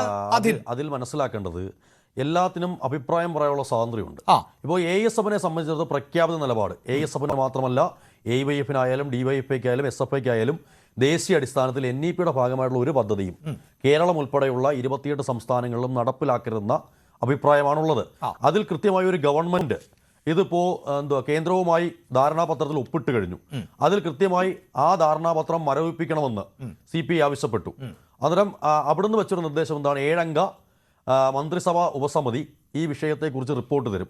CPI കൃത്യമായി പറഞ്ഞു, റിപ്പോർട്ട് നിങ്ങൾ വാങ്ങിക്കോ, പക്ഷെ അതുവരെ ഇത് കൃത്യമായി മരവിപ്പിച്ച് വെക്കും എന്നുള്ളത് കേന്ദ്ര സർക്കാരിന് കത്തെഴുതണമെന്ന തീരുമാനം ആവശ്യപ്പെട്ടു. അത് കൃത്യമായിട്ട് മുഖ്യമന്ത്രി അത് ഇന്ന് പത്രസമ്മേളനത്തിൽ പറഞ്ഞിട്ടുണ്ട്. ആ തരത്തിൽ മുന്നോട്ട് പോകുമെന്ന് തന്നെയാണ് നിലപാട്. റൈറ്റ്. ശ്രീ ജിതിൻ കൂടി ചർച്ചയുടെ ഭാഗമാകുന്നുണ്ട്. ശ്രീ ജിതിൻ, ഇതാ ഇടതുമുന്നണിയെ സംബന്ധിച്ചിടത്തോളം അവരുടെ ചർച്ചകൾ നടക്കാൻ പോകുന്നു ഇനി എന്നുള്ളതാണ്. അതിന് സമയം അത് കരാറിൽ ഒപ്പിട്ട ശേഷവുമാകാമെന്നാണ് അവർ ഒറ്റക്കെട്ടായി പറയുന്നത്. അത് അവരുടെ മുന്നണിയുടെ സ്വാതന്ത്ര്യമാണ്. പക്ഷേ ഇതുമായി ബന്ധപ്പെട്ട് വലിയ വിവാദങ്ങളായിരുന്നു കഴിഞ്ഞ കുറച്ച് ദിവസങ്ങളായി ഉടലെടുത്തത്. ഊരാക്കുടുക്കിലാണ് CPIM പെട്ടുപോയത് എന്ന് കഴിഞ്ഞ ദിവസം പറഞ്ഞത് നിങ്ങളുടെ നേതാവ് തന്നെയായ സുരേന്ദ്രൻ ആയിരുന്നു. ആ ഊരാക്കുടുക്ക് ഇപ്പോൾ അഴിഞ്ഞിരിക്കുന്നു എന്നാണോ മനസ്സിലാക്കേണ്ടത് ശ്രീ ജിതിൻ ദേവ്? അഭിലാഷേ, ഇവിടെ LDF കലാസമിതി അവതരിപ്പിച്ച ഒരു രാഷ്ട്രീയ നാടകം. LDF ജയിച്ചു, വിദ്യാർത്ഥികൾ തോറ്റു. ഈ രാഷ്ട്രീയ നാടകത്തിനാണ് ഇന്ന് താൽക്കാലികമായി ഒരു തിരശ്ശീല വീണിരിക്കുന്നത്. പക്ഷെ ഞങ്ങൾക്ക് ഇക്കാര്യത്തിൽ സന്തോഷമേ ഉള്ളൂ. കാരണം കഴിഞ്ഞ കുറച്ചു ദിവസമായി കേരളത്തിലെ മാധ്യമങ്ങൾ PM ശ്രീയെ സംബന്ധിച്ചും NEPയെ സംബന്ധിച്ചും വളരെ വിശദമായി ചർച്ച ചെയ്യുകയാണ്. ഇന്ന് കേരളത്തിലെ പത്രമാധ്യമങ്ങൾ മത്സരിച്ചെഴുതുകയാണ് PM ശ്രീയുടെ ഗുണം. ഇന്ന് മാതൃഭൂമിയില് മയ്യഴിയിലെ ചാലക്കര ഉസ്മാൻ സ്കൂളിൽ കിട്ടിയ വികസന പ്രവർത്തനങ്ങളെ സംബന്ധിച്ചും അവിടെ ലഭിച്ച ഫണ്ട് കൊണ്ട് അവിടെ ഉണ്ടായ സ്മാർട്ട് ക്ലാസ് റൂമിനെ സംബന്ധിച്ചും ഒക്കെ വളരെ വിശദമായി നമുക്ക് മാതൃഭൂമിയിൽ നിന്ന് വളരെ വിശദമായി നമുക്ക് വായിക്കാൻ സാധിച്ചു. അത് മാത്രമല്ല, ഇത് PM ശ്രീ പ്രഖ്യാപിച്ച ദിവസം അല്ലെങ്കിൽ ഇതിനകത്ത് ഒപ്പിടും എന്ന് പ്രഖ്യാപിച്ച ദിവസം ശ്രീ ശിവൻകുട്ടി നടത്തിയ ഒരു വാർത്താ സമ്മേളനത്തില് അദ്ദേഹം കൃത്യമായി പറഞ്ഞു, ഈ 7000-ഓളം SSK ടീച്ചർമാർക്ക് ശമ്പളം കൊടുക്കുന്നതും ഈ നാട്ടിലെ SC/ST വിദ്യാർത്ഥികൾക്ക് വേണ്ട പഠിക്കാൻ ആവശ്യമായ സാഹചര്യം ചിട്ടപ്പെടുത്തുന്നതും മത്സ്യത്തൊഴിലാളികളുടെ മക്കൾക്ക് വേണ്ടിയിട്ട് ചെയ്യുന്നതായാലും ഇവിടുത്തെ ചോദ്യപേപ്പർ തയ്യാറാക്കുന്നതിനകത്തായാലും അധ്യാപക പരിശീലനത്തിലായാലും ഉച്ചക്കഞ്ഞി വിതരണത്തിലായാലും ഇവിടെയെല്ലാം 60% കേന്ദ്ര സഹായം കൊണ്ടാണ് മുന്നോട്ട് പോകുന്നതെന്ന് തുറന്നു പറയാൻ സാധിച്ചു. സാധാരണ ഇത് ഉണ്ടാവുന്ന കാര്യമല്ല. അപ്പൊ ഇപ്പൊ തുറന്നു പറയാൻ അല്ല, പക്ഷേ അവിടെ താങ്കൾ ഈ പറയുന്നത് പോലെ മാധ്യമ ചർച്ചകളിൽ എന്തുകൊണ്ട് ഇതിൽ നിന്ന് വിട്ടുനിൽക്കുന്നു എന്നും ഈ നാഷണൽ എഡ്യൂക്കേഷൻ പോളിസി 2020 എന്ത് തരത്തിലുള്ള അജണ്ടയാണ് വിദ്യാഭ്യാസ രംഗത്ത് നടപ്പിലാക്കുന്നത് എന്നതുമായി ബന്ധപ്പെട്ട വിഷയങ്ങളും ചർച്ച ചെയ്യുകയും അതാണ് ഈ എതിർപ്പിന് കാരണമെന്ന് ഇടത് സംഘടനകൾ അടക്കം പറയുകയും ചെയ്യുന്ന ഒരു സാഹചര്യമുണ്ട്. അപ്പോൾ അത്തരം ചർച്ചകൾ കൂടി തുറന്നു കൊടുക്കപ്പെടുകയാണ് ഇപ്പോൾ ചെയ്തിട്ടുള്ളത്. ഒരിക്കലുമല്ല അഭിലാഷ്. ഞാൻ കഴിഞ്ഞ ഒരു 4-5 ദിവസമായി കേരളത്തിലെ പ്രധാനപ്പെട്ട മാധ്യമങ്ങളിലെല്ലാം ഈ PM ശ്രീ എന്ന് പറഞ്ഞ വിഷയമായിട്ട് ബന്ധപ്പെട്ട് ഡിബേറ്റ് ചെയ്യുന്ന ആളാണ്. ഞാൻ ആവർത്തിച്ച് ഈ നമ്മുടെ ചർച്ചയിൽ പങ്കെടുക്കുന്ന ശ്രീ റജി ലൂക്കോസിനോട് ഉൾപ്പെടെ ഞാൻ ആവർത്തിച്ച് ചോദിച്ചിട്ടുണ്ട്, എന്തിനാണ് നിങ്ങൾ PM ശ്രീയെയും NEPയെയും എതിർക്കുന്നത്? ഇവർ പറയുന്ന 2 വാചകം, ഒന്ന് വാണിജ്യവൽക്കരണം, 2 വർഗീയവൽക്കരണം. എവിടെയാണ് ഇത് രണ്ടും? വർഗീയവൽക്കരണവും വാണിജ്യവൽക്കരണവും എവിടെയാണെന്ന് പറയാൻ ഇവർക്ക് സാധിക്കുന്നില്ല. നാഷണൽ എന്താ പറയുക, കരിക്കുലം ഫ്രെയിംവർക്കിനനുസരിച്ച് ഈ സിലബസുകൾ പരിഷ്കരിക്കേണ്ടി വരുമ്പോൾ എവിടെയാണ് വർഗീയവൽക്കരണം? എവിടെയാണ് ഈ കോൺഗ്രസിന്റെ നേതാക്കന്മാരൊക്കെ പറയുന്ന പോലെ കഴിഞ്ഞ ദിവസം ഒരു യുവജന നേതാവ് പറയുന്നത് കേട്ടു, മഹാത്മാഗാന്ധി ഓട്ടോ ഇടിച്ച് മരിച്ചു എന്നൊക്കെ പഠിപ്പിക്കുന്നു. എന്തൊക്കെ അസംബന്ധമാണ് ഇവർ പറഞ്ഞുകൊണ്ടിരിക്കുന്നത്? ഇങ്ങനെ ഇത് തെറ്റിദ്ധരിപ്പിക്കപ്പെടുവാണെന്നും കേരളത്തിലെ തികച്ചും രാഷ്ട്രീയ തിമിരത്തിന്റെ പേരിൽ കേന്ദ്ര പദ്ധതികളുടെ മുഖം തിരിച്ചു നിന്നുകൊണ്ട് കേരളത്തിന് കിട്ടേണ്ട അർഹമായിട്ടുള്ള ന്യായമായിട്ടുള്ള പദ്ധതി വിഹിതങ്ങൾ നഷ്ടപ്പെടുത്തുവാണെന്നും ഇന്ന് കേരള സമൂഹം തിരിച്ചറിഞ്ഞിരിക്കുന്നു. കേരള സമൂഹത്തിൽ ഇക്കാര്യത്തിൽ കൃത്യമായ ഒരു പിക്ചർ ഈ കഴിഞ്ഞ 3-4 ദിവസം കൊണ്ട് ഞാൻ നേരത്തെ സൂചിപ്പിച്ച രാഷ്ട്രീയ നാടകത്തിൽ നിന്ന് ബോധ്യപ്പെട്ടുകൊണ്ടിരിക്കുകയാണ് അഭിലാഷ്. കാരണം ഇവർ എതിർക്കുന്നത് എന്തിനാണെന്ന് ഇവർക്ക് പോലും അറിയില്ല. ഏതോ ആരൊക്കെയോ ഇവരുടെ അധ്യാപക സംഘടനയിൽ കൃത്യമായി പറഞ്ഞ പണിയെടുക്കാൻ താല്പര്യമില്ലാത്ത കുറെ അധ്യാപകന്മാര് എന്തൊക്കെയോ നോട്ട് എഴുതി കൊടുക്കുന്നു. ഈ സാധനമായിട്ട് വന്നിരുന്ന് വെറുതെ വായിക്കുകയാണ്. അവർക്ക് കൊടുക്കുന്ന എന്തിനാണ് എതിർക്കുന്നത്? ഇവർക്ക് കൃത്യമായ മറുപടിയില്ല. എന്ത് കാരണത്താലാണ് നിങ്ങൾ ഇതിൽ പുറകോട്ട് പോകണമെന്ന് പറഞ്ഞത്? മറുപടിയില്ല. CPI പറയുന്നത് എന്താണ്? ഞങ്ങളോട് ആലോചിച്ചില്ല. അവർ ശ്രമിക്കുന്ന എന്താണ്? വല്യേട്ടൻ ഞങ്ങളാണ്, ഈ LDFലെ വല്യേട്ടൻ ഞങ്ങളാണെന്ന് ബോധ്യപ്പെടുത്താനുള്ള പരിശ്രമം അവർ നടത്തിക്കൊണ്ടിരിക്കുന്നത്. നോക്കൂ അഭിലാഷ്, കേരളത്തിലെ 40 ലക്ഷത്തോളം വരുന്ന അങ്ങനെ നമുക്ക് ഈ ഘട്ടത്തിൽ പറയാൻ സാധിക്കുമോ? കാരണം നേരത്തെ ശ്രീ അതിൻ തന്നെ ഇക്കാര്യം സൂചിപ്പിച്ചു കഴിഞ്ഞു. ഇതുമായി ബന്ധപ്പെട്ട് നേരത്തെയും ചർച്ചകൾ നടന്നിരുന്നു. ആ ചർച്ചകളിലടക്കം ASFനെ പോലെയുള്ള വിദ്യാർത്ഥി സംഘടനകൾ ഈ പദ്ധതിയുടെ ഭാഗമാകരുത് എന്ന് നിലപാടെടുത്തവരാണ്.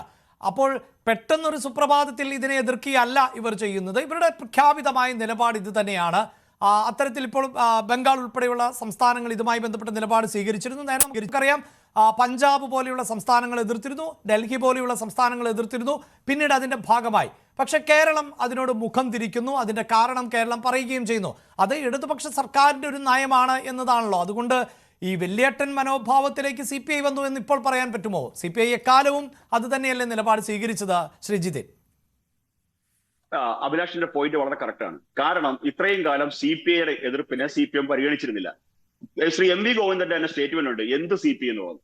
SFIയുടെ നേതാവ് കഴിഞ്ഞ ദിവസം ASFനെതിരെ പ്രസംഗിക്കുന്ന കേട്ടു, മൂക്കിൽ പഞ്ഞു വെച്ച് ശവപ്പെട്ടി കിടക്കുന്ന സംഘടന എന്നുള്ളത്. നോക്കൂ, ഇവിടെ CPIയുടെ എതിർപ്പല്ല പ്രശ്നം. ഇവിടുത്തെ എതിർപ്പ് ആരാണ്? രൂക്ഷമായ ഭാഷയിൽ ഇവിടെ എതിർപ്പ് ഉന്നയിച്ച ആരാണ്? ഇവിടെ എതിർപ്പ് ഉന്നയിച്ചത് സുപ്രഭാതവും സിറാജുമാണ്. സമസ്തയുടെയാണ് എതിർപ്പ്. ഇപ്പോ സമസ്തയുടെ മുമ്പിൽ സമസ്താപരാധം പറഞ്ഞ് കീഴടങ്ങലാണ് പിണറായി വിജയൻ നടത്തിയിരിക്കുന്നത്. പിണറായി വിജയൻ സമസ്തയ്ക്ക് മുമ്പിൽ കീഴടങ്ങി, അല്ലാതെ വേറെ എന്താണ്? CPI എന്ത് CPI എന്ന് ചോദിക്കാൻ അവർക്ക് സാധിക്കുന്നുണ്ട്. പക്ഷേ സമസ്തയുടെ എതിർപ്പ് സിറാജിലും സുപ്രഭാതത്തിലും ഒക്കെ വന്നു തുടങ്ങിയപ്പോഴത്തേക്ക് പിണറായി വിജയൻ പുറകിലേക്ക് പോകാൻ തയ്യാറായി. കാരണം ഏത് വിധേനയും അധികാര രാഷ്ട്രീയം വിട്ടുപോകാൻ തയ്യാറല്ല. ഏത് തീവ്രവാദ പ്രസ്ഥാനത്തെ കൂട്ടുപിടിച്ച് മുന്നോട്ട് പോകാനാണ് ഇവർ ശ്രമിക്കുന്നത്. പക്ഷേ ഒരു കാര്യം ഞാൻ അഭിലാഷിനെ പറഞ്ഞ് അവസാനിപ്പിക്കാം. കേരളത്തിലെ ഈ പൊതുവിദ്യാഭ്യാസ സമ്പ്രദായത്തിൽ പഠിക്കുന്ന 12,000-ഓളം സ്കൂളുകളിൽ പഠിക്കുന്ന 40 ലക്ഷത്തോളം കുഞ്ഞുങ്ങളുടെ ഭാവി വെച്ചിട്ടാണ് ഇവർ കുഞ്ഞു കളിക്കുന്നത്. ഇതിന് സമാധാനം പറയേണ്ട ഒരു ദിവസം ഇവരുടെ മുമ്പിൽ ഉണ്ടാകും. റജി ലൂക്കോസ് അദ്ദേഹമൊക്കെ ഒരുപക്ഷെ കുറച്ച് സീനിയർ ആയിട്ടുണ്ടാവും. പക്ഷെ നിങ്ങളൊക്കെ വിദ്യാർത്ഥി സംഘടനകളുടെ പ്രതിനിധികളാണ്. നിങ്ങളുടെ നേരെ വിദ്യാർത്ഥികൾ വിരൽ ചൂണ്ടുന്ന കാലം വിദൂരമല്ല എന്ന് ബഹുമാനപ്പെട്ട AISന്റെ എന്റെ പ്രതിനിധി ശ്രീ അധിൻ മനസ്സിലാക്കിക്കൊള്ളൂ എന്ന് മാത്രമേ എനിക്ക് വിഷയത്തിൽ പറയാനുള്ളൂ. റൈറ്റ്. ശ്രീ അനുരാജ്, ഇവിടെ ഈ സൂചിപ്പിക്കുന്ന പോലെ, ജിതിൻ സൂചിപ്പിക്കുന്ന പോലെ, ഇതിൽ ഒരു കാര്യം വ്യക്തമാണ്. ഇവിടെ ഒരു സ്റ്റേറ്റ് ആണ് ധാരണാപത്രത്തിലേക്ക് ഒപ്പുവെക്കുന്നത്, അതിനപ്പുറത്ത് ഒരു പൊളിറ്റിക്കൽ പാർട്ടിയല്ല. അപ്പോൾ സ്റ്റേറ്റ് എന്ന് പറയുന്നത് സ്വാഭാവികമായും കേരളത്തിലെ മുഴുവൻ വിദ്യാർത്ഥികളുടെയും റെപ്രസെൻറ്റേറ്റീവ് എന്ന നിലയിൽ തന്നെയാണ് നമുക്ക് വിലയിരുത്തേണ്ടതായി വരുന്നത്. ഈ CPI-CPIM തർക്കം എന്നതിനപ്പുറത്ത് ഇപ്പോഴും ഇത് ഡിബേറ്റബിൾ ആകുന്ന ഒരു വിഷയം തന്നെയായി നിലനിൽക്കുമെന്നാണ് ഞാൻ മനസ്സിലാക്കുന്നത്. കാരണം ഇതൊരു ധാരണാപത്രമാണ്. ധാരണാപത്രം എന്ന് പറയുമ്പോൾ അതിൻ്റെ സ്വഭാവം നമുക്കറിയാം. അവിടെ ഏകപക്ഷീയമായി ഏതെങ്കിലും ഒരു കക്ഷിക്ക് തീരുമാനം എടുക്കാൻ സാധിക്കില്ല. രണ്ട് കക്ഷികൾ അല്ലെങ്കിൽ രണ്ടിലധികം കക്ഷികൾ ചേർന്നാണ് ഒരു ധാരണാപത്രത്തിലേക്ക് എത്തുന്നത്. അവിടെ ഒരു കക്ഷി കേന്ദ്ര സർക്കാരാണ്, അടുത്ത കക്ഷി എന്നത് സംസ്ഥാന സർക്കാരുമാണ്. അങ്ങനെ ഒപ്പുവെച്ച ഒന്നിൽ നിന്നിപ്പോൾ പിന്മാറുമ്പോൾ അത് സാധ്യമാണോ എന്ന ഒരു സംശയം കൂടി ഉണ്ടാകുന്നു. മരവിപ്പിച്ച് നിർത്തുക എന്നതൊക്കെ പ്രായോഗികമാകുമ്പോൾ അതേ വലിയ തിരിച്ചടി സംസ്ഥാനത്തിനുണ്ടാകുമോ എന്ന സംശയം കൂടി ബാക്കിയാണ്. ശ്രീ അനുരാജ്. ചോദിച്ചത് വളരെ പ്രസക്തമായ ഒരു ചോദ്യമാണ്. പക്ഷെ അത് പറയുന്നതിന് മുൻപേ ഞാൻ ഇപ്പോ നമ്മുടെ ഈ ചർച്ചയിൽ പങ്കെടുക്കുന്നവരും അതുപോലെ തന്നെ ചർച്ച കാണുന്നവരും ആയിട്ടുള്ള പ്രേക്ഷകരും അവരോടൊക്കെ അവരിൽ നിന്നൊക്കെ ഞാൻ അറിയാൻ ശ്രമിക്കുന്ന ഒരു കാര്യം, എന്തുകൊണ്ടാണ് ഈ PM ശ്രീ പദ്ധതിയെ എതിർക്കുന്നത് എനിക്ക് മനസ്സിലായിട്ടില്ല. അതായത് സ്കൂളുകളിലെ അടിസ്ഥാന സൗകര്യം മെച്ചപ്പെടുത്തുക എന്നുള്ളതാണ് PM ശ്രീ പദ്ധതിയുടെ കാതൽ, ഏറ്റവും പ്രധാനപ്പെട്ട മേഖല. അത് ചിലപ്പോൾ സോഫ്റ്റ് കമ്പോണന്റ് ചിലതുണ്ടായിരിക്കാം, പക്ഷെ കൂടുതൽ ശ്രദ്ധിക്കുന്നത് അടിസ്ഥാന സൗകര്യം മെച്ചപ്പെടുത്തുക.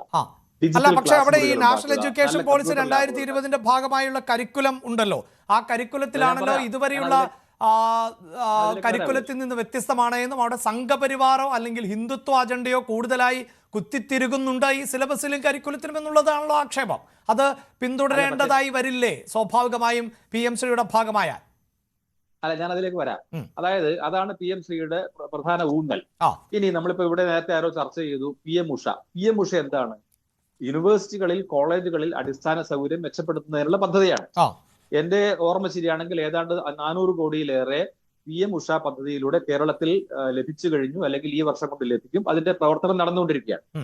അതിലും ഊന്നൽ നൽകുന്നത് ഏറ്റവും കൂടുതൽ കൺസ്ട്രക്ഷൻ ആണ്. അതായത് യൂണിവേഴ്സിറ്റികളിലെ ക്ലാസ് മുറികൾ അല്ലെങ്കിൽ ഹോസ്റ്റലുകൾ അല്ലെങ്കിൽ ഈ പറഞ്ഞ ലാബുകൾ മെച്ചപ്പെടുത്തുക, അങ്ങനെ ഓരോരോ ഡിപ്പാർട്ട്മെന്റിനും വേണ്ടുന്ന കാര്യങ്ങൾ ചെയ്യുക, കോളേജുകൾക്ക് കൊടുത്തിട്ടുണ്ട്. ആ രീതിയിൽ അടിസ്ഥാന സൗകര്യം മെച്ചപ്പെടുത്തുന്ന പ്രവർത്തനം ഒരു വഴിക്ക് നടന്നുകൊണ്ടിരിക്കുകയാണ്. അതുപോലെ അതിഭീമമായ രീതിയിൽ അടിസ്ഥാന സൗകര്യം മെച്ചപ്പെടുത്തുന്ന ഒരു പ്രവർത്തനമാണ് നാഷണൽ ഹൈവേ നിർമ്മാണം. അപ്പോ അക്കാദമിക രംഗത്ത് തന്നെ നേരത്തെ ഉണ്ടായിട്ടുള്ള പദ്ധതികൾ സ്വീകരിക്കാം, കേരളത്തിന്റെ മുഖച്ഛായ മാറ്റുന്ന രീതിയിൽ ഉണ്ടാകുന്ന റോഡ് വികസനത്തെ സ്വീകരിക്കാം, റെയിൽ വികസനത്തെ സ്വീകരിക്കാം, വന്ദേ ഭാരത് ട്രെയിനുകളെ സ്വീകരിക്കാം, പുതിയ എയർപോർട്ടുകൾ വരുന്നതിനെ സ്വീകരിക്കാം. ഈ രീതിയിൽ മറ്റെല്ലാ മേഖലകളും, ഊർജ മേഖലയിൽ ഉണ്ടായിട്ടുള്ള മാറ്റങ്ങൾ അതിനെ സ്വീകരിക്കാം. അതെല്ലാം പറ്റും. പക്ഷെ ഈ ഒരു പദ്ധതി പദ്ധതികളുമായി നമുക്കൊരു വിദ്യാഭ്യാസ പദ്ധതിയെ താരതമ്യം ചെയ്യാൻ പറ്റുമോ ശ്രീ അനുരാജ്? ഞാൻ സൂചിപ്പിച്ചല്ലോ, അതായത് താങ്കൾ പറയുന്നത് ശരിയാണ്. അടിസ്ഥാന സൗകര്യ വികസനത്തിന് ഊന്നൽ നൽകുന്നുണ്ട്. 60% കേന്ദ്ര സർക്കാർ തുക നൽകും, 40% സംസ്ഥാന സർക്കാർ എന്ന റേഷ്യോ. അതൊക്കെ ശരിയാകുമ്പോൾ പോലും ഈ പദ്ധതിയുടെ ഭാഗമായാൽ മറ്റ് ചട്ടങ്ങളും നിയമങ്ങളും കൂടി പാലിക്കാൻ ഈ പദ്ധതിയുടെ ഭാഗമായിട്ടുള്ള സ്ഥാപനങ്ങളും സ്റ്റേറ്റുമൊക്കെ ബാധ്യസ്ഥരായി മാറുമല്ലോ. അവിടെയാണല്ലോ ഇവർ ഈ ആശങ്ക തുറന്നു പറഞ്ഞുകൊണ്ടേയിരിക്കുന്നത്. അതായത് അടിസ്ഥാന വികസനത്തിൻ്റെ പേരിൽ അജണ്ട സെറ്റ് ചെയ്ത് ഹിന്ദുത്വയിലേക്കുള്ള ഒരു തിരിച്ചുപോക്ക് എന്ന നിലയിലേക്ക് വിദ്യാഭ്യാസത്തെ മാറ്റുന്നു. അതാണ് ആശങ്ക. അതവർ പറയുന്നുണ്ടല്ലോ. അഭിലാഷ, അത് എപ്പോഴാണ് പറയേണ്ടത്? അതായത് NEP 2020 എന്നാണ് പറഞ്ഞത്. 2020 ഈ നയം നടപ്പായി. അതിന് മുന്നേ പക്ഷേ അത് നടപ്പിലാകുമ്പോൾ കേരളം അതിന്റെ ഭാഗമാകുന്നില്ലല്ലോ. അല്ല, ഞാൻ പറയാം. അത് നടപ്പാക്കുന്നത് എങ്ങനെയാണ്? അതിന്റെ കരട് പ്രസിദ്ധീകരിച്ചിട്ട് പൊതുജനങ്ങൾക്ക് അതിൽ പ്രതികരിക്കാനുള്ള അവസരം കൊടുക്കും. ആ സമയത്ത് ഈ CPM ഉം CPI ഒക്കെ എവിടെയായിരുന്നു? ഇവർക്ക് നമുക്കറിയാം പാർലമെന്റിലൊന്നും വലിയ പ്രാതിനിധ്യമൊന്നുമില്ല, എങ്കിൽ പോലും പേരിനെങ്കിലും പ്രാതിനിധ്യമില്ലേ? ഈ രീതിയിലുള്ള എന്തെങ്കിലും ഒരു പൊതുജന ശ്രദ്ധയിലേക്ക് വരുന്ന രീതിയിൽ എന്ത് പ്രക്ഷോഭമോ അല്ലെങ്കിൽ പ്രതികരണമോ ആണ് അന്നുണ്ടായത്? ഇനി NEP 2020 അതവിടെ നിൽക്കട്ടെ. അത് കഴിഞ്ഞാൽ UGC ആണ് ഉന്നത വിദ്യാഭ്യാസ രംഗത്ത് ഇത്തരം പ്രവർത്തനങ്ങൾ ഏകോപിപ്പിക്കുന്നത്. CBSE ആണ് സ്കൂൾ ലെവലിൽ ചെയ്യുന്നത്. NCERT പോലുള്ള ഏജൻസികളാണ് പാഠപുസ്തകങ്ങൾ ഉണ്ടാക്കുന്നത്. ഇത്തരം കാര്യങ്ങളിൽ ഒന്നും എതിർപ്പ് ഉന്നയിക്കാതെ, ഞാൻ പറഞ്ഞില്ല, ഈ PM ശ്രീ പദ്ധതിയിൽ നമ്മൾ മനസ്സിലാക്കേണ്ടത് അതിൽ ഏറ്റവും കൂടുതൽ ഊന്നൽ നൽകുന്നത് അടിസ്ഥാന സൗകര്യ നിർമ്മാണത്തിനാണ്. ഞാൻ മറ്റെല്ലാ മേഖലയിലുമുള്ള അടിസ്ഥാന സൗകര്യ നിർമ്മാണത്തിന് എല്ലാവിധ സൗകര്യവും ഞങ്ങൾ ചെയ്തു. നാഷണൽ ഹൈവേക്ക് സംസ്ഥാന സർക്കാരിന് വഹിക്കാവുന്നതിൽ കൂടുതൽ ചെലവ് വഹിച്ചു എന്നൊക്കെയാണ് പറയുന്നത്. അല്ലെങ്കിൽ കേന്ദ്ര സർക്കാരിന്റെ ഒരു പദ്ധതി മറ്റൊരു ചെറിയ നാഷണൽ ഹൈവേക്കോ അല്ലെങ്കിൽ ചെറിയ റോഡുകൾക്കോ കിട്ടിയാൽ ഉടനെ തന്നെ കേന്ദ്രത്തിന്റെ അനുമതി കിട്ടി എന്നൊക്കെ വലിയ ആഘോഷമായിട്ട് ഇവിടുത്തെ PWD മന്ത്രിയും മുഖ്യമന്ത്രിയും ഒക്കെ പറയുന്ന കേരളത്തിൽ തന്നെയാണ് ഇത്തരത്തിലൊരു പദ്ധതി എതിർക്കുന്നത്. ഇനി എന്റെ വേറൊരു ചോദ്യം കൂടിയുണ്ട്. ഈ NEP 2020 നിന്നൊക്കെ വേറിട്ട് നിന്നിട്ട്, UGC നിന്നൊക്കെ വേറിട്ട് നിന്നിട്ട്, NCERT നിന്നൊക്കെ വേറിട്ട് നിന്നിട്ട് എങ്ങോട്ടാണ് ഈ കേരളം പോകാൻ പോകുന്നത്? അഭിലാഷേ, 4-5 വർഷം മുന്നുള്ള സാഹചര്യം എന്താണെന്നറിയോ? അതായത് കേരളത്തിൽ എല്ലാവർക്കും A+ കൊടുക്കുക. ഈ A+ കൊടുത്ത +2ന്റെ കാര്യമാണ് ഞാൻ പറഞ്ഞത്. ഈ +2ൽ A+ കിട്ടുന്ന കുട്ടികൾ ഡൽഹി യൂണിവേഴ്സിറ്റിയിൽ പോയി പഠിക്കാൻ, അന്നത്തെ കാലത്ത് ഡൽഹി യൂണിവേഴ്സിറ്റിയിൽ +2 മാർക്കിന്റെ അടിസ്ഥാനത്തിൽ അഡ്മിഷൻ കൊടുക്കുന്ന കാലമായിരുന്നു. കേരളത്തിൽ നിന്ന് വലിയ ഫ്ലോ അങ്ങോട്ടുണ്ടായി. അവസാനം അവിടെ ഡൽഹി യൂണിവേഴ്സിറ്റിയിലെ അധ്യാപകർ പരാതിപ്പെടാൻ തുടങ്ങി. എന്തായിരുന്നു അവരുടെ ഒരു പരാതി എന്ന് പറയുമോ? അവരുടെ ആക്ഷേപം എന്തായിരുന്നു അറിയോ? കേരളത്തിൽ നിന്ന് വരുന്ന കുട്ടികൾക്ക് അവിടുത്തെ സിലബസിനനുസരിച്ച് പഠിക്കാൻ സാധിക്കുന്നില്ല. അങ്ങനെ അതുകൊണ്ടുകൂടി ആകണം അടുത്ത വർഷം തൊട്ട് അവിടെ UG കോഴ്സിന്, അതായത് ഡിഗ്രി പ്രവേശനത്തിന് അവർ പ്രവേശന പരീക്ഷ വെച്ചു. ആ പ്രവേശന പരീക്ഷ വച്ചതോടുകൂടെ കേരളത്തിൽ നിന്ന് ഡൽഹി യൂണിവേഴ്സിറ്റിയിൽ എത്തുന്ന വിദ്യാർത്ഥികളുടെ, ഉത്തരേന്ത്യൻ സർവകലാശാലകളിൽ എത്തുന്ന വിദ്യാർത്ഥികളുടെ എണ്ണം ഗണ്യമായി കുറഞ്ഞു. ഞാൻ പറഞ്ഞത് JNU, ഇപ്പോൾ ഇവിടെ പലരും JNU ഒക്കെ ഉയർത്തി കാണിക്കുമല്ലോ. JNU ഉൾപ്പെടെയുള്ള യൂണിവേഴ്സിറ്റികളിലെ സ്റ്റാറ്റിസ്റ്റിക്സ് എടുത്ത് നോക്കിയാൽ നമുക്ക് മനസ്സിലാകും. ഡൽഹി യൂണിവേഴ്സിറ്റി ഒന്നാകെ പരിശോധിച്ചാൽ നമുക്ക് മനസ്സിലാകും. ഉത്തരേന്ത്യയിലെ പ്രമുഖ സർവകലാശാലകളിലെ സാഹചര്യം പരിശോധിച്ചാൽ നമുക്ക് കാര്യം വ്യക്തമാകും. അപ്പൊ അതിൽ എന്താണ് മനസ്സിലാകുന്നത്? കേരളത്തിലെ വിദ്യാഭ്യാസം മികച്ചതാണ് എന്നാണോ, മികച്ചതല്ല എന്നാണോ? ഇനി മറ്റൊരു കാര്യം കൂടെ പറയാം. ഏറ്റവും കൂടുതൽ വിദ്യാർത്ഥികൾ ഭാരതം വിട്ടുപോകുന്ന സംസ്ഥാനം ഏതാണ്? കേരളമാണ്. കേരളത്തിൽ നിന്നാണ് ഏറ്റവും കൂടുതൽ വിദ്യാർത്ഥികൾ യൂറോപ്യൻ രാജ്യങ്ങളിലേക്ക് ഇപ്പോൾ പോകുന്നത് പഠനാർത്ഥം. ഒരു കുട്ടിക്കും ഇവിടെ നിൽക്കണ്ട. അതേസമയം ഇവിടുത്തെ സാഹചര്യം എന്താണ്? ഇവിടുത്തെ കോളേജുകളിൽ ആവശ്യത്തിന് പ്രവേശനം നേടാൻ ആവശ്യത്തിന് കുട്ടികളെ കിട്ടാത്ത സാഹചര്യമാണ് കോളേജുകളിലും യൂണിവേഴ്സിറ്റികളിലും ഉള്ളത്. കേരളത്തിലെ പ്രമുഖ യൂണിവേഴ്സിറ്റികളെല്ലാം 30,000-40,000 സീറ്റ് ഒഴിഞ്ഞു കിടക്കാണ്.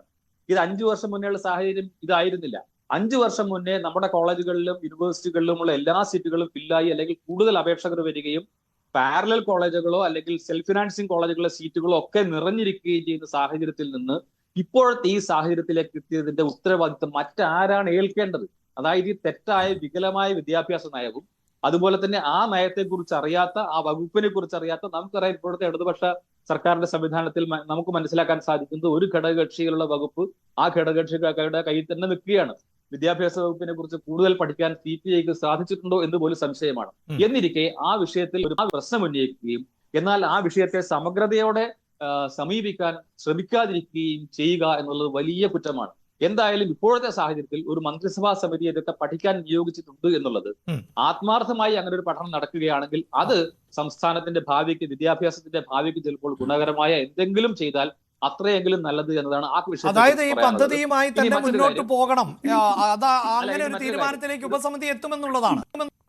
അതെ, എത്തിയാൽ നല്ലത്. നമുക്ക് ശുഭപ്രതീക്ഷയോടെ കാത്തിരിക്കാം. അഭിലാഷ് ചോദിച്ചൊരു കാര്യം കൂടെ ഉണ്ട്, നമ്മുടെ കരാറിന്റെ കാര്യം. ഈ കരാറ് ധാരണാപത്രം എന്നുള്ളതൊക്കെ സാധാരണ എനിക്ക് തോന്നുന്നു നമ്മൾ 2 അയൽവക്കക്കാർ തമ്മിൽ ഒരു കരാറിൽ ഒപ്പിടുന്നത് പോലെ, 2 വ്യക്തികൾ തമ്മിലുള്ള കരാർ ഒപ്പിടുന്നത് പോലെയൊക്കെയാണ് ഇവിടെ ചർച്ച ചെയ്തത്. ഇത് അങ്ങനെയല്ല. ഇതൊരു ജനാധിപത്യ രാഷ്ട്രത്തിലെ ഫെഡറൽ സംവിധാനത്തിൽ കേന്ദ്ര സർക്കാരും സംസ്ഥാന സർക്കാരും തമ്മിലുള്ള ധാരണാപത്രമാണ്. അത് നമുക്കറിയാം, കൺകറന്റ് ലിസ്റ്റിലുള്ള ഒരു വിഷയമാണ് വിദ്യാഭ്യാസം. ആ കൺകറന്റ് ലിസ്റ്റിലുള്ള വിഷയങ്ങളിൽ കേന്ദ്ര സർക്കാർ എടുക്കുന്ന തീരുമാനങ്ങളാണ് അതാണ് നിലനിൽക്കുക.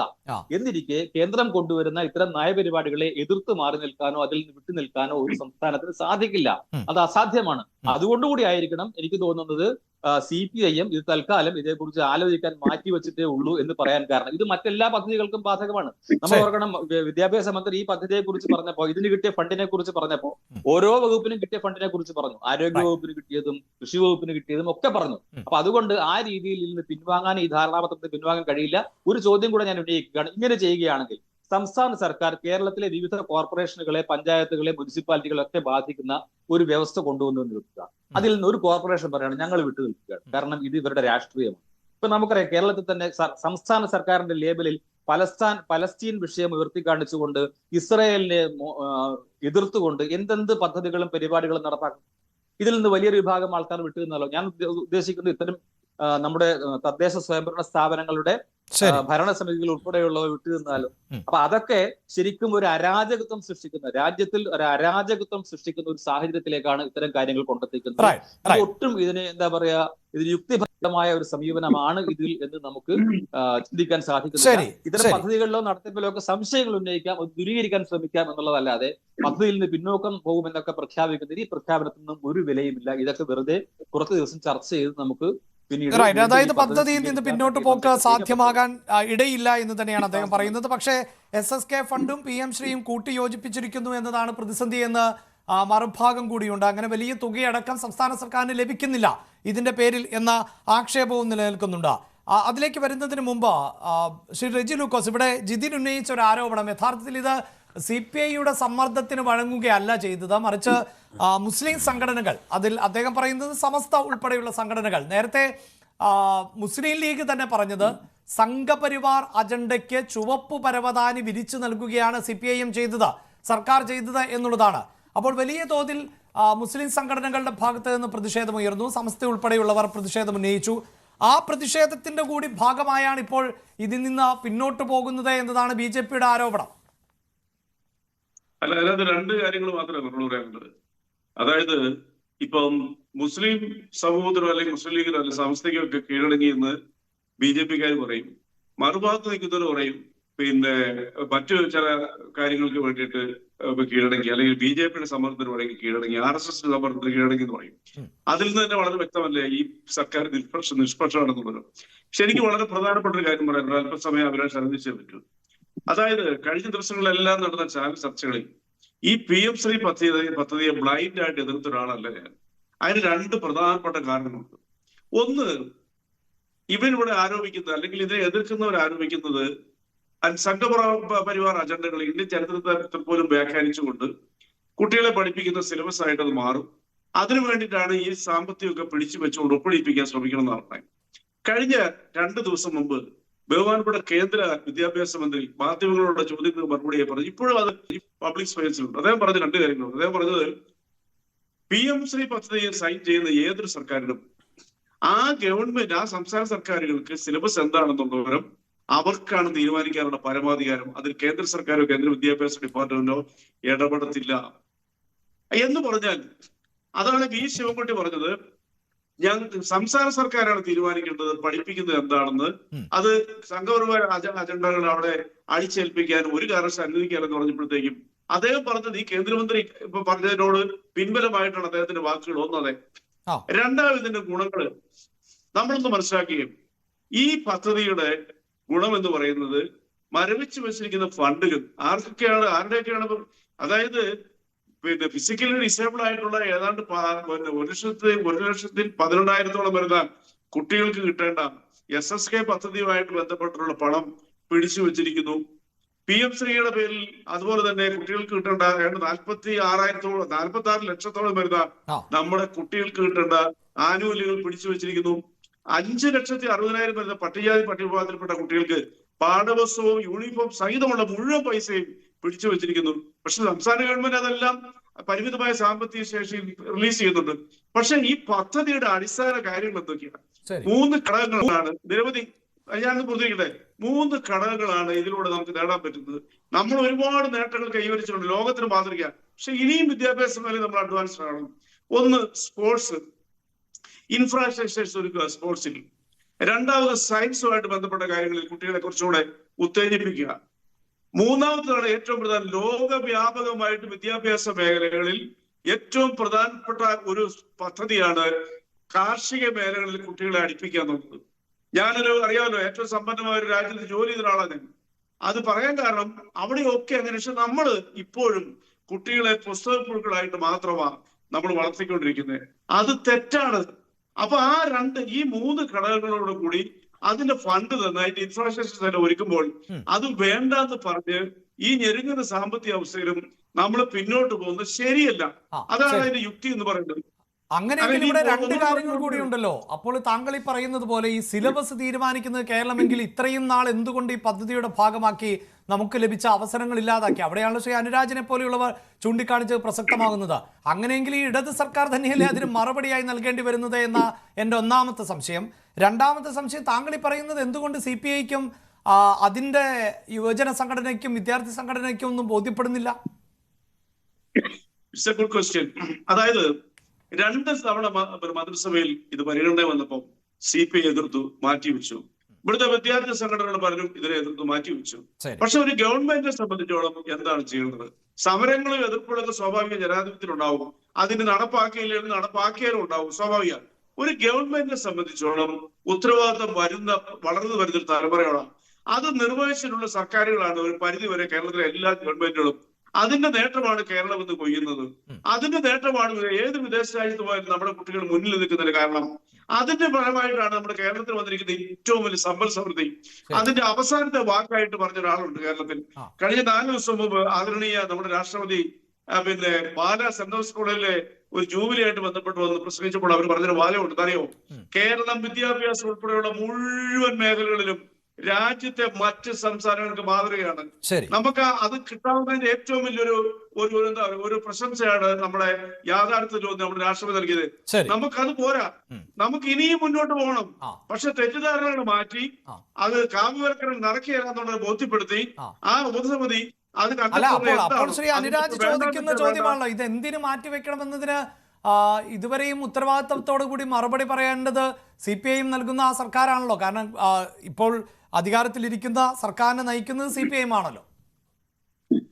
അല്ല, തീർച്ചയായിട്ടും ഞാൻ പറഞ്ഞല്ലോ നമ്മള് കാലഘട്ടത്തിന് മുന്നേ സഞ്ചരിച്ചില്ലെങ്കിൽ കാലഘട്ടത്തിനൊപ്പം അഡ്വാൻസ്ഡ് ആയിട്ട് സഞ്ചരിക്കുന്നവരാണ് വിദ്യാഭ്യാസ മേഖലകളിലും അല്ലാത്തടത്തൊക്കെ ഉള്ള രാജ്യങ്ങളും അതും അവർ നേടിക്കുന്ന നേട്ടങ്ങളും. ആ നേട്ടമാണ് കേരളം ഇപ്പൊ അനുഭവിക്കുന്നത്. ഇപ്പൊ CPI ഉന്നയിച്ച ആശങ്കകൾ ന്യായമാണ്. ഞാൻ ഈ ചർച്ചയിൽ തുടക്കത്തിൽ ഒരു കാര്യം പറഞ്ഞു. PM ഉഷ പദ്ധതി അവതരിപ്പിച്ചപ്പോൾ ആ പദ്ധതിയിൽ ഒപ്പിട്ടപ്പോൾ ഇവിടെ ഒരു രാഷ്ട്രീയ കക്ഷിക്ക് പ്രശ്നമില്ലായിരുന്നു. എന്തുകൊണ്ടാണ് പ്രതിപക്ഷ ഇതിനെ അനുകൂലിക്കുന്നത്? എല്ലാത്തിനും സകല വികസനത്തിനും എതിരെ നിൽക്കുന്ന PD സതീശൻ പോലും ഇതിനെ അനുകൂലിച്ചു. അപ്പൊ നമ്മൾ മനസ്സിലാക്കേണ്ട വസ്തുത, എനിക്ക് തോന്നുന്നത് CPIയുടെ സുഹൃത്തുക്കൾ ഇതിന്റെ സത്യാവസ്ഥകൾ മനസ്സിലാക്കി ഇപ്പോൾ ഉയർത്തിയിരിക്കുന്ന ആരോപണങ്ങൾ അവരുടെ ഭാഗത്ത് ന്യായമാണ്. ഞാൻ അവരെ ആ രീതിയിൽ അവരോട് എതിർക്കാൻ ഞാൻ തയ്യാറല്ല. ആർക്കോട്ടാവുന്ന ന്യായമായ സംശയങ്ങൾ, അത് ന്യായമായിട്ട് സംശയങ്ങൾ പരിഹരിക്കാനായിട്ടൊരു ഉപസമിതിയെ വെച്ചിട്ടുണ്ട്. അവർക്ക് ബോധ്യം വരുന്ന കാര്യങ്ങൾ യെസ് ആയാലും നോ ആയാലും മുന്നോട്ട് പോകും. അതുകൊണ്ട് ആരും ആരുടെ മുമ്പിലും കീഴടങ്ങിയിട്ടില്ല. അതാണ് അപ്പോൾ പിന്നെ ഈ വിഷയത്തിൽ യഥാർത്ഥത്തിൽ BJPയുടെ സ്റ്റാൻഡും ABVPയുടെ സ്റ്റാൻഡും ഒക്കെയാണ് ശരിയെന്ന് താങ്കൾക്ക് പറയേണ്ടതായി വരികയില്ലേ? അങ്ങനെയല്ല. അങ്ങനെയാണെന്നുണ്ടെങ്കിൽ കോൺഗ്രസ് സർക്കാർ ഭരിക്കുന്നുണ്ട് ഒപ്പിട്ടിരിക്കുന്നത്. ആദ്യം ഒപ്പിട്ട സംസ്ഥാനം അശോക് ഗെഹ്ലോട്ട് ഭരിച്ചിരുന്ന അതല്ല എന്റെ ചോദ്യം. അതായത് BJPയും പറയുന്നത് എന്തിനീ പദ്ധതി എതിർക്കണം എന്നുള്ളതാണല്ലോ ചോദ്യം. അല്ല, ഞാനൊരു കാര്യം ചോദിക്കട്ടെ, അഭിലാഷോട് മറുചോദ്യം ചോദിക്കട്ടെ. ഇന്ത്യൻ ഡിഫൻസ് നമ്മുടെ ഡിഫൻസ് ഏതെങ്കിലും സംസ്ഥാനത്തിന്റെ കീഴിലാണോ? റെയിൽവേ സംസ്ഥാനത്തിന്റെ കീഴിലാണോ? എയർപോർട്ട് സംസ്ഥാനത്തിന്റെ കീഴിലാണോ? അവിടെയൊക്കെ വരുന്ന പരിഷ്കാരങ്ങൾക്ക് ഞങ്ങളുടെ നാട്ടിലേക്ക് അത് അങ്ങനെ വണ്ടി വേണ്ട, ഞങ്ങൾക്ക് ഫ്ലൈറ്റ് വേണ്ട എന്ന് പറയാൻ പറ്റുമോ? അല്ല, അതുപോലെയല്ല. ഇത് 40% സംസ്ഥാന സർക്കാരാണ് പണം മുടക്കേണ്ടത്. സൈന്യത്തിന് നമ്മൾ കേരളം തുകയൊന്നും നൽകുന്നില്ലല്ലോ. 110 കോടി രൂപ ലഭിക്കുന്നതിൽ 60% കേന്ദ്ര സർക്കാർ, 40% സംസ്ഥാന സർക്കാരുമാണ്.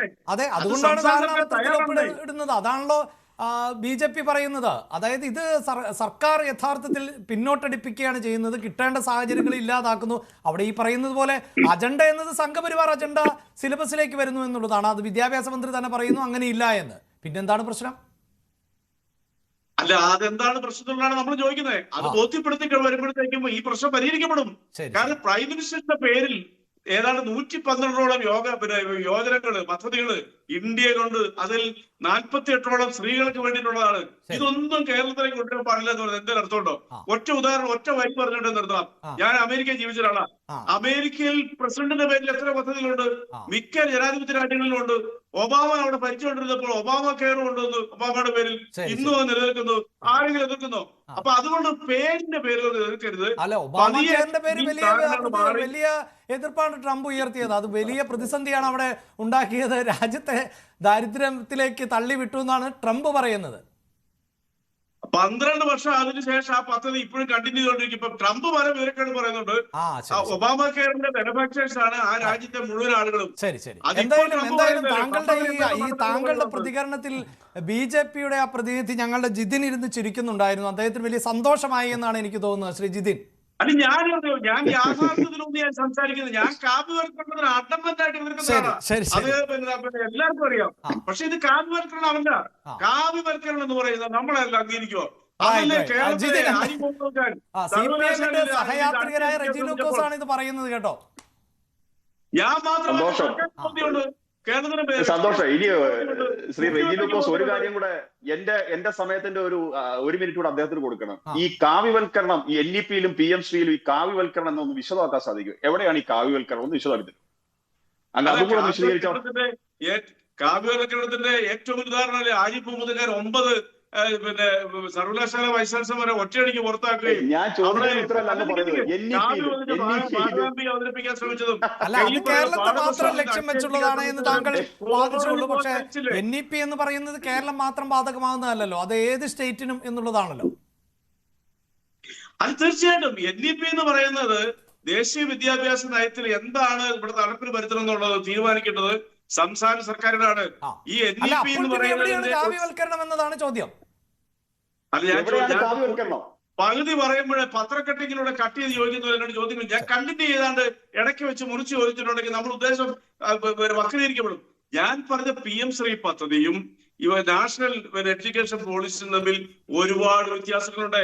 PMശ്രീ ഒപ്പിടുന്ന സർക്കാരുകൾക്ക് സിലബസ് തീരുമാനിക്കാനുള്ള അവകാശമുണ്ടെന്ന് കേന്ദ്ര വിദ്യാഭ്യാസ പറഞ്ഞപ്പോൾ പിന്നെ അതിനകത്ത് കൺഫ്യൂഷൻ എന്താണ്?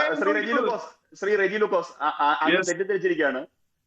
നാഷണൽ കരിക്കുലം ഫ്രെയിംവർക്കിന് അനുസൃതമായി സിലബസ് പഠിക്കും. അല്ലാതെ നിങ്ങൾക്ക് തോന്നുന്ന രീതിയിൽ ഈ എന്തെങ്കിലുമൊക്കെ പഠിപ്പിക്കാൻ സാധിക്കും അങ്ങ് കരുതരുത്. നാഷണൽ കരിക്കുലം അങ്ങനെയോട് ഞാനൊരു കാര്യം ചോദിക്കും. ഈ കഴിഞ്ഞ ദിവസം ബഹുമാനപ്പെട്ട K. സുരേന്ദ്രൻ മുൻ നിങ്ങളുടെ സംസ്ഥാന പ്രസിഡന്റ് പരസ്യമായിട്ട് പറഞ്ഞില്ലേ, നാഷണൽ വിദ്യാഭ്യാസ പദ്ധതി ഇംപ്ലിമെന്റ് ചെയ്യുമ്പോൾ ഞങ്ങൾ സവർക്കറെ കുറിച്ചും ഗോൾവാക്കറെ കുറിച്ചും പഠിപ്പിക്കും, ഗോഡ്സെയെ കുറിച്ച് പഠിപ്പിക്കും, ഗാന്ധിജി ആത്മഹത്യ ചെയ്താണെന്ന് പഠിപ്പിക്കുന്ന അദ്ദേഹം പറഞ്ഞു. നിങ്ങൾ കേട്ടില്ലേ?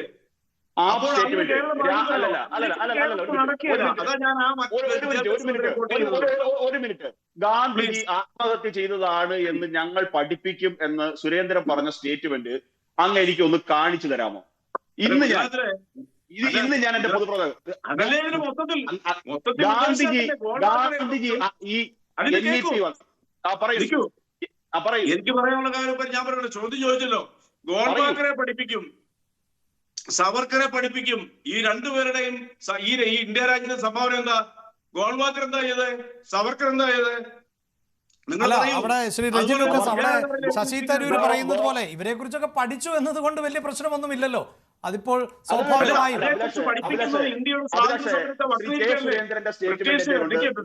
അല്ല, ഞാൻ കേട്ടില്ല, ഞാൻ അങ്ങനെ കേട്ടില്ല. പക്ഷെ ഞാൻ കേൾക്കാത്തതൊന്നും സ്റ്റേറ്റ്മെന്റുകളല്ല എന്ന് എനിക്ക് വാദിക്കാൻ പറ്റില്ല.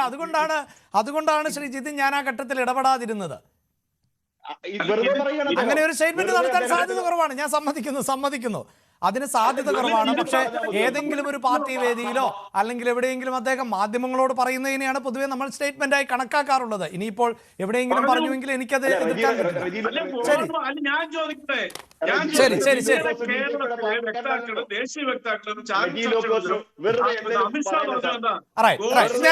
ഞാനൊന്ന് എന്തായാലും അതിലേക്ക് കൂടി പോകാം. അതിനിവിടെ റെജി ലൂക്കോസും അതുപോലെ ജിതിനും തമ്മിലുണ്ടാകുന്ന ഒരു തർക്കം ഇതിന്റെ സിലബസുമായി ബന്ധപ്പെട്ടാണ്. അത് തന്നെയാണല്ലോ ഈ നാഷണൽ കരിക്കുലം, അതായത് NEP-യുടെ ഭാഗമായി തന്നെ സ്വാഭാവികമായ ഒരു കരിക്കുലമുണ്ട്. അതിനനുസരിച്ചായിരിക്കും മുന്നോട്ട് പോവുക എന്നാണ് എനിക്ക് മനസ്സിലാക്കാൻ സാധിച്ചിട്ടുള്ളത്. ഉറപ്പൊന്നുമില്ല. അപ്പോൾ ഇവിടെ റെജി ലൂക്കോസും പറയുന്നുണ്ട് ഇവിടെ ഈ സംഘപരിവാർ അജണ്ട എന്നത് തിരുകാൻ സാധിക്കില്ല എന്ന്. ഈ അജണ്ട തിരുകുന്നത് സ്വാഭാവികമായും അതിൻ്റെ ഭൗതിക തലത്തിൽ ആയിരിക്കുമല്ലോ. അതായത് കുട്ടികളെ പഠിപ്പിക്കുക, തെറ്റായ കാര്യങ്ങൾ ഈ പദ്ധതിയുടെ ഭാഗമായി പഠിപ്പിക്കുക. അത് പ്രായോഗികമല്ല എങ്കിൽ പിന്നെ എന്താണ് ഇടത് സംഘടനകൾക്കുള്ള വിയോജിപ്പ്? ശ്രീയാദിൻ, അല്ല, ഇതിൽ രണ്ട് പ്രധാനപ്പെട്ട കാര്യം. ഒന്ന്, CPI-യുടെയും CPM-ൻ്റെയും ദേശീയ സമ്മേളനങ്ങൾ, പാർട്ടി കോൺഗ്രസ്സുകൾ കൃത്യമായി NEP-ക്കെതിരെ നിലപാടെടുത്തതിനെ കുറിച്ച് നിങ്ങൾ ഉൾപ്പെടെ റിപ്പോർട്ട് ചെയ്തിട്ടുണ്ട്. ഞാൻ ഈ NEP-യും PM-ശ്രീയും ഇനി കീറി മുറിക്കാൻ നിൽക്കുന്നില്ല. കാരണം അത് കുറച്ച് ദിവസമായി കേരളത്തിൽ നാം ചർച്ച ചെയ്തുകൊണ്ടിരിക്കുകയാണ്. എന്നാൽ കേന്ദ്ര സർക്കാർ കേരളം ധാരണാപത്രത്തിൽ ഒപ്പിട്ടപ്പോൾ ഒരു ഫേസ്ബുക്ക് പോസ്റ്റ് വന്നത് എന്താണ്? കേരളത്തിന് നന്ദി, എന്താ PM-ശ്രീ ഒപ്പിട്ടതിന്. അതിനോടൊപ്പം പറഞ്ഞൊരു ഫാക്ടറുണ്ട്, ദേശീയ വിദ്യാഭ്യാസ നയത്തിൻ്റെ ഭാഗമായിരിക്കും കേരളവും. ഈ ദേശീയ വിദ്യാഭ്യാസ നയത്തെക്കുറിച്ച് എന്തിനു എതിർക്കണമെന്ന് പ്രിയപ്പെട്ട സുഹൃത്ത് ജിതിൻ ദേവ് ചോദിക്കുമ്പോൾ അദ്ദേഹം പറഞ്ഞൊരു പോയിന്റ് തന്നെ കടമെടുക്കാം. കേരളത്തിൽ ഇടതുപക്ഷ ജനാധിപത്യ മുന്നണിക്ക് കൃത്യമായി ചർച്ചയുണ്ടായിരുന്നു. ഇവിടെ കോൺഗ്രസ് ഉൾപ്പെടെയുള്ള ഇതര BJP ഉൾപ്പെടെ ഉള്ള സംഘടനകൾ കൃത്യമായി ഒരേപോലെ പ്രതിപക്ഷമായി ഞങ്ങളെ എതിർക്കുന്നൊരു സാഹചര്യമാണ്. ആ സാഹചര്യത്തിൽ ദേശീയ വിദ്യാഭ്യാസ നയത്തിൻ്റെ ഭാഗമായിട്ടുള്ള NEP കേരളത്തിൽ നടപ്പിലാക്കുമ്പോൾ ഇതിന് ദേശീയ അടിസ്ഥാനത്തിൽ ഇതിൻ്റെ രണ്ട് പാർട്ടികൾക്കും നിലപാടുണ്ട് എന്ന് പറയുന്ന അത് കേരളത്തിലും നടപ്പിലാക്കണം. LDFൻ്റെ നയം അത് കേരളം എന്ന് പറയുന്ന സംസ്ഥാനം നടപ്പിലാക്കുമ്പോൾ അതിനെക്കുറിച്ച് കൃത്യമായി CPI തുറന്ന ചർച്ച ചെയ്യുമ്പോൾ ശ്രീ ജിതിൻ ദേവ് പറഞ്ഞ എന്താ, സമസ്ത ഉൾപ്പെടെയുള്ള സംഘടനകൾ എന്താ ഇതിനെ എതിർത്തതിൻ്റെ ഭാഗമായിട്ടാണ് കേരളത്തിൽ പിണറായി വിജയൻ്റെ നേതൃത്വത്തിലുള്ള ഗവൺമെൻറ് ഇത് നടപ്പിലാക്കിയത്. അതിൽ നിന്ന് കൃത്യമായി മനസ്സിലാവില്ലേ ഇവരുടെ മനസ്സിലെ രാഷ്ട്രീയ അജണ്ട എന്താണ്? അതാണ് എല്ലാ കാലത്തും. ഞാനൊന്ന് കൂട്ടിച്ചേർത്തോട്ടെ, സിലബസ് തീരുമാനിക്കുന്നത് സംസ്ഥാനമാണെങ്കിൽ പിന്നെ അവിടെ അജണ്ടയില്ലല്ലോ. അല്ല, ഇതിനകത്തെല്ലാം വ്യക്തതയുടെ കുറവുണ്ടല്ലോ. നമ്മൾ തന്നെ ഇപ്പോൾ ചർച്ച ചെയ്യുമ്പോൾ അല്ല, മറ്റ് സംസ്ഥാനങ്ങളിലൊക്കെ ഇത് നടപ്പിലാക്കുന്നില്ല. സംസ്ഥാനങ്ങളിൽ PM-ശ്രീ എന്ന് പറയുന്ന പദ്ധതിയുടെ ഭാഗമാണ്. അങ്ങനെ വ്യക്തത ഇല്ലാതെയാണോ കേരളത്തിലെ വിദ്യാഭ്യാസ മന്ത്രി ഇത് പറഞ്ഞത്? എന്താ കുഴപ്പമെന്ന് ചോദിച്ചാൽ വിദ്യാഭ്യാസ മന്ത്രി നമുക്കുണ്ട്. എന്താ കുഴപ്പമെന്ന് ചോദിച്ചൊരു വിദ്യാഭ്യാസ മന്ത്രി നമുക്കുണ്ട്. അല്ല, അതുപോലെ ഞാൻ ആ കസേരയിൽ ഇരിക്കുമ്പോൾ ഈ വിദ്യാഭ്യാസ നയമായ NEP-യുടെ ഭാഗമായിട്ടുള്ള PM-ശ്രീ കേരളത്തിൽ നടപ്പിലാക്കില്ലെന്ന് അദ്ദേഹം നേരത്തെയും പറഞ്ഞിട്ടുണ്ട്.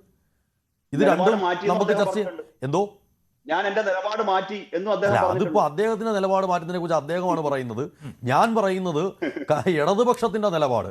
ഞാൻ സിമ്പിളായിട്ട് ചോദിക്കട്ടെ, K. സുരേന്ദ്രൻ എന്ന് പറയുന്ന BJP-യുടെ മുൻ അധ്യക്ഷൻ ഇന്നലെ വന്നിരുന്നിട്ട് കൃത്യമായിട്ട് പറയുക, എന്താ ഞങ്ങൾ ഈ PM-ശ്രീയുടെ ഭാഗമായി NEP കേരളത്തിൽ നടപ്പിലാക്കി മുഴുവൻ നടപ്പിലാക്കിയാൽ ഇവിടെ സവർക്കറെ കുറിച്ച് പഠിക്കണമെന്ന് ഞങ്ങൾ തീരുമാനിക്കും.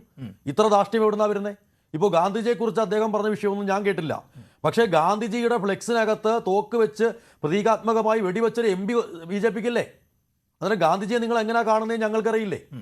ഈ രാജ്യത്ത് ഇപ്പോൾ PM-ശ്രീയുടെ ഭാഗമായിട്ട് പറയുന്ന എല്ലാ കാര്യങ്ങളിലും പ്രധാനമായി എന്താ പറയുന്നത്, ആൺകുട്ടികൾക്കും പെൺകുട്ടികൾക്കും എന്താ ടോയ്ലറ്റുകൾ വേറെ രീതി വേണം, ഡിജിറ്റൽ ക്ലാസ് റൂമുകൾ വേണം. ഇതെല്ലാം കേരളത്തിൽ ഓൾറെഡി നടപ്പിലാക്കിയിട്ടുള്ളതാണ്. പക്ഷേ ഈ PM-ശ്രീ നടപ്പിലാക്കുന്നതിന്റെ ഭാഗമായി ദേശീയ വിദ്യാഭ്യാസ നയം അതിനിടെ കൂടെ ഞങ്ങൾ അന്നും ഇന്നും പറയുന്നു. അതായത് ASF ഇപ്പോഴും പറയുന്നത് ആ വിദ്യാഭ്യാസ നയം നമ്മൾ പിന്തുടരേണ്ടി വരും ഈ പദ്ധതിയുടെ ഭാഗമായി. അല്ല, പിന്നെ എന്താണ് അങ്ങനെ പറയണമായിരുന്നെങ്കിൽ ഞങ്ങൾക്ക് ഇത്രയും ഒരു വിവാദം കേരളത്തിൽ ഞങ്ങളുടെ നിലപാട് പറയേണ്ട കാര്യമില്ല. അല്ല, അങ്ങനെ പിന്തുടരുന്നില്ല എങ്കിൽ പിന്നെ എന്താണ് പ്രതിസന്ധി? അല്ല, പ്രതിസന്ധി എന്ന് പറഞ്ഞാൽ ദേശീയ വിദ്യാഭ്യാസത്തിന്റെ നയമായിട്ട് PM-ശ്രീ കേരളത്തിൽ നടപ്പിലാക്കുമ്പോൾ കൃത്യമായി അത് ദേശീയ അടിസ്ഥാനത്തിലുള്ള നിലപാടുകളുടെ ഭാഗമായിട്ട് പ്രഖ്യാപിത നിലപാടാണ്. ആ പ്രഖ്യാപിത നിലപാട് ഒരാൾക്ക് മാറ്റാൻ സാധിക്കില്ല. അതിൽ ഗവൺമെന്റ് കൃത്യമായി ഇന്നിപ്പോൾ മനസ്സിലാക്കേണ്ട കാര്യം എന്താ, ഈ ചർച്ച നീട്ടിക്കൊണ്ടു പോകേണ്ടത് ചിലർ ആവശ്യമാണ്. എന്തുകൊണ്ടാണ് ഈ ചർച്ച കൊണ്ടുപോകുന്നത്? കാര്യം ഇന്ന് PM-ശ്രീയെ കുറിച്ചുള്ളതിൽ കൃത്യമായി മുഖ്യമന്ത്രി 1 മിനിറ്റ് കൊണ്ട് മറുപടി പറഞ്ഞു. പിന്നെ അദ്ദേഹം തുറന്നു വിട്ടത് എന്താണ്? തുടർന്ന് പറഞ്ഞത് കേരളത്തിന്റെ ജനങ്ങൾക്കായിട്ട് ഈ ഗവൺമെന്റ് തുടർന്നു വരുന്ന വികസന പ്രവർത്തനങ്ങളുടെ ഒരു പരമ്പരയാണ്. അത് കൃത്യമായി ചർച്ചയാവരുത്. വീണ്ടും അങ്ങനെ പറയരുത്. ഞാൻ പറഞ്ഞില്ല, ഞങ്ങൾ പോലും ചർച്ച ചെയ്യാൻ പോകുന്ന അടുത്ത വിഷയം അതാണ്. അത് ചർച്ച ചെയ്യട്ടെ. അനുരാജ്, ഇവിടെ ഒരു ഒറ്റ സംശയം. അതായത് ഈ പറയുന്നത് പോലെ വിദ്യാഭ്യാസ മന്ത്രി പറഞ്ഞതുപോലെ കേരളത്തിന്റെ സിലബസും അതോടൊപ്പം തന്നെ കേന്ദ്രത്തിന്റെ മറ്റടിസ്ഥാന സൗകര്യ വികസനവും ആ നിലയിലാണ് ഇത് പോവുക എങ്കിൽ വലിയ പ്രശ്നമൊന്നും തോന്നുന്നില്ല. അങ്ങനെ സാധ്യമാകുന്ന ഒന്നായിട്ടാണോ താങ്കൾക്ക് മനസ്സിലാകുന്നത്? അനുരാജ്, മറ്റ് ആരുടെയെങ്കിലും തിരിച്ചറിവോ അല്ലെങ്കിൽ ഇതേക്കുറിച്ചുള്ള ആശങ്കകളോ നമ്മൾ പങ്കുവെക്കേണ്ടതില്ലല്ലോ. അപ്പൊ ഈ കാര്യങ്ങളെ കുറിച്ച് വളരെ വ്യക്തമായി മനസ്സിലാകുന്ന സാഹചര്യത്തിൽ ഈ പദ്ധതിയുമായിട്ട് മുന്നോട്ട് പോയില്ലെങ്കിൽ സംസ്ഥാനത്തിന് തിരിച്ചടി ഉണ്ടാകും എന്നുള്ളതാണ് സ്ഥിതി. എന്ന് മാത്രമല്ല, അത് ഒരളവോളം കേന്ദ്ര സംസ്ഥാന ബന്ധത്തിന് ഒരു വിലങ്ങുതടിയായി മാറുകയും ചെയ്യും.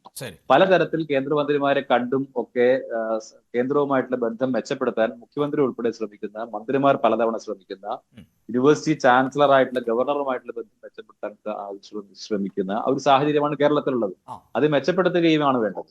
പിന്നെ അതുപോലെ തന്നെ മറ്റൊരു കാര്യം എനിക്ക് തോന്നുന്നത്, CPIM സംബന്ധിച്ചിടത്തോളം ആശങ്കയുണ്ടാക്കുന്ന ഒരു വിഷയം, പഞ്ചായത്ത് തെരഞ്ഞെടുപ്പിന്റെ പടിവാതിൽക്കൽ വെച്ചിട്ടാണ് ഇങ്ങനെ ഒരു സംഗതി ഉണ്ടാകുന്നത്. CPI ഇതുവരെ ഇങ്ങനെ ഒരു ശക്തമായ നിലപാടെടുത്ത് നമ്മൾ ഈ മന്ത്രിസഭയുടെ കാലത്ത് കണ്ടിട്ടുണ്ടെന്ന് എനിക്ക് തോന്നുന്നില്ല. അപ്പോൾ വളരെ ശക്തമായ നിലപാടുമായിട്ട് മുന്നോട്ട് പോകുമ്പോൾ ഇതൊരു ബാർഗൈനിങ്ങിനുള്ള ഒരു അവസരമായിട്ട് ഉപയോഗിക്കുമ്പോൾ എന്ന ആശങ്കയും CPIനുണ്ട്. അതുകൊണ്ടുകൂടിയാണ് ഒരു പിന്നോട്ട് പോക്ക് നടത്തിയത് എന്നാണ് അതിന്റെ രാഷ്ട്രീയത്തെ പറ്റി ചിന്തിക്കുമ്പോൾ മനസ്സിലാകുന്നത്. പക്ഷെ എന്തായാലും ഇത് നമ്മൾ പദ്ധതി ഏറ്റെടുത്തില്ല എങ്കിൽ, ഈ പദ്ധതി നമ്മൾ ഉപയോഗപ്പെടുത്തിയില്ല എങ്കിൽ ഈ പദ്ധതിയുടെ അടുത്ത ഘട്ടം വരും. ഇതൊക്കെ ഓരോ വർഷവും വരുന്ന പദ്ധതികളാണ്. അപ്പൊ അടുത്ത വർഷം നടപ്പാക്കാൻ പറ്റാതെ വരും. ആ രീതിയിലുള്ള വലിയ പ്രതിസന്ധിയിലേക്ക്, നേരത്തെ പറഞ്ഞതുപോലെ നമ്മൾ GST വിഹിതം കിട്ടുന്നില്ല എന്ന് പറഞ്ഞു, കേന്ദ്രം തരുന്നില്ല എന്ന് പറഞ്ഞു. കേന്ദ്രം തരുന്നതാകട്ടെ നമ്മൾ ഇങ്ങനെ ചില കാരണങ്ങൾ തട്ടിയകറ്റുകയും ചെയ്താൽ മറ്റു വരുമാനമില്ലാത്ത സംസ്ഥാനത്തിന്റെ സാമ്പത്തിക സ്ഥിതിയും വിദ്യാഭ്യാസ രംഗവും ഒക്കെ വളരെ ശോഷിക്കുന്ന ഒരു സാഹചര്യം ഉണ്ടാവുകയും. എന്തായാലും ചർച്ചയുടെ ഒരു ഘട്ടത്തിൽ അതിന് സൂചിപ്പിച്ചതുപോലെ ഈ വിഷയം ഇങ്ങനെ ചർച്ച ചെയ്യപ്പെടുന്നത് മുന്നണിക്കകത്ത് തന്നെ എതിർപ്പുകൾ ഉണ്ടായതുകൊണ്ടും ആ മുന്നണി സംവിധാനത്തിൽ തന്നെ തർക്കങ്ങൾ ഉണ്ടായതുകൊണ്ടും മാത്രമാണ്. അതിനപ്പുറത്ത് കേരളത്തിലെ ജനക്ഷേമ പദ്ധതികൾ മുഖ്യമന്ത്രി പ്രഖ്യാപിക്കുമ്പോൾ അതൊന്നും ഒരു മാധ്യമങ്ങളും മറച്ചു വെക്കുന്നില്ല. ഒപ്പം ശ്രീ അനുരാജ് സൂചിപ്പിച്ചതുപോലെ ഒരു തെരഞ്ഞെടുപ്പ് ഘട്ടത്തിൽ കൂടിയാണ് മുന്നണിക്കകത്ത് ഇത്തരം തർക്കമുണ്ടായത് എന്നതുകൊണ്ട് കൂടിയാണ് ഈ വിഷയം കുറച്ചുകൂടി ഗൗരവത്തോടെ മാധ്യമങ്ങൾക്ക് ചർച്ച ചെയ്യേണ്ടതായി വന്നത്. എന്തായാലും PM ശ്രീ പദ്ധതിയിൽ നിന്ന് സർക്കാരിന് പിന്മാറ്റം സാധ്യമോ എന്നായിരുന്നു ഞങ്ങൾ ഓൺലൈൻ വഴി ചോദിച്ച ചോദ്യം. അതിൽ 33% പ്രേക്ഷകർ പറയുന്നത് സാധ്യമാണ് എന്നാണ്. പക്ഷേ ഭൂരിപക്ഷം പ്രേക്ഷകരും 64% പ്രേക്ഷകരും അത് സാധ്യമല്ല എന്ന അഭിപ്രായമാണ് രേഖപ്പെടുത്തിയത്. പ്രൈം ഡിബേറ്റിൽ പങ്കെടുത്ത എല്ലാ അതിഥികൾക്കും നന്ദി. പ്രൈം ഡിബേറ്റ് പൂർണ്ണമാകുന്നു. നമസ്കാരം.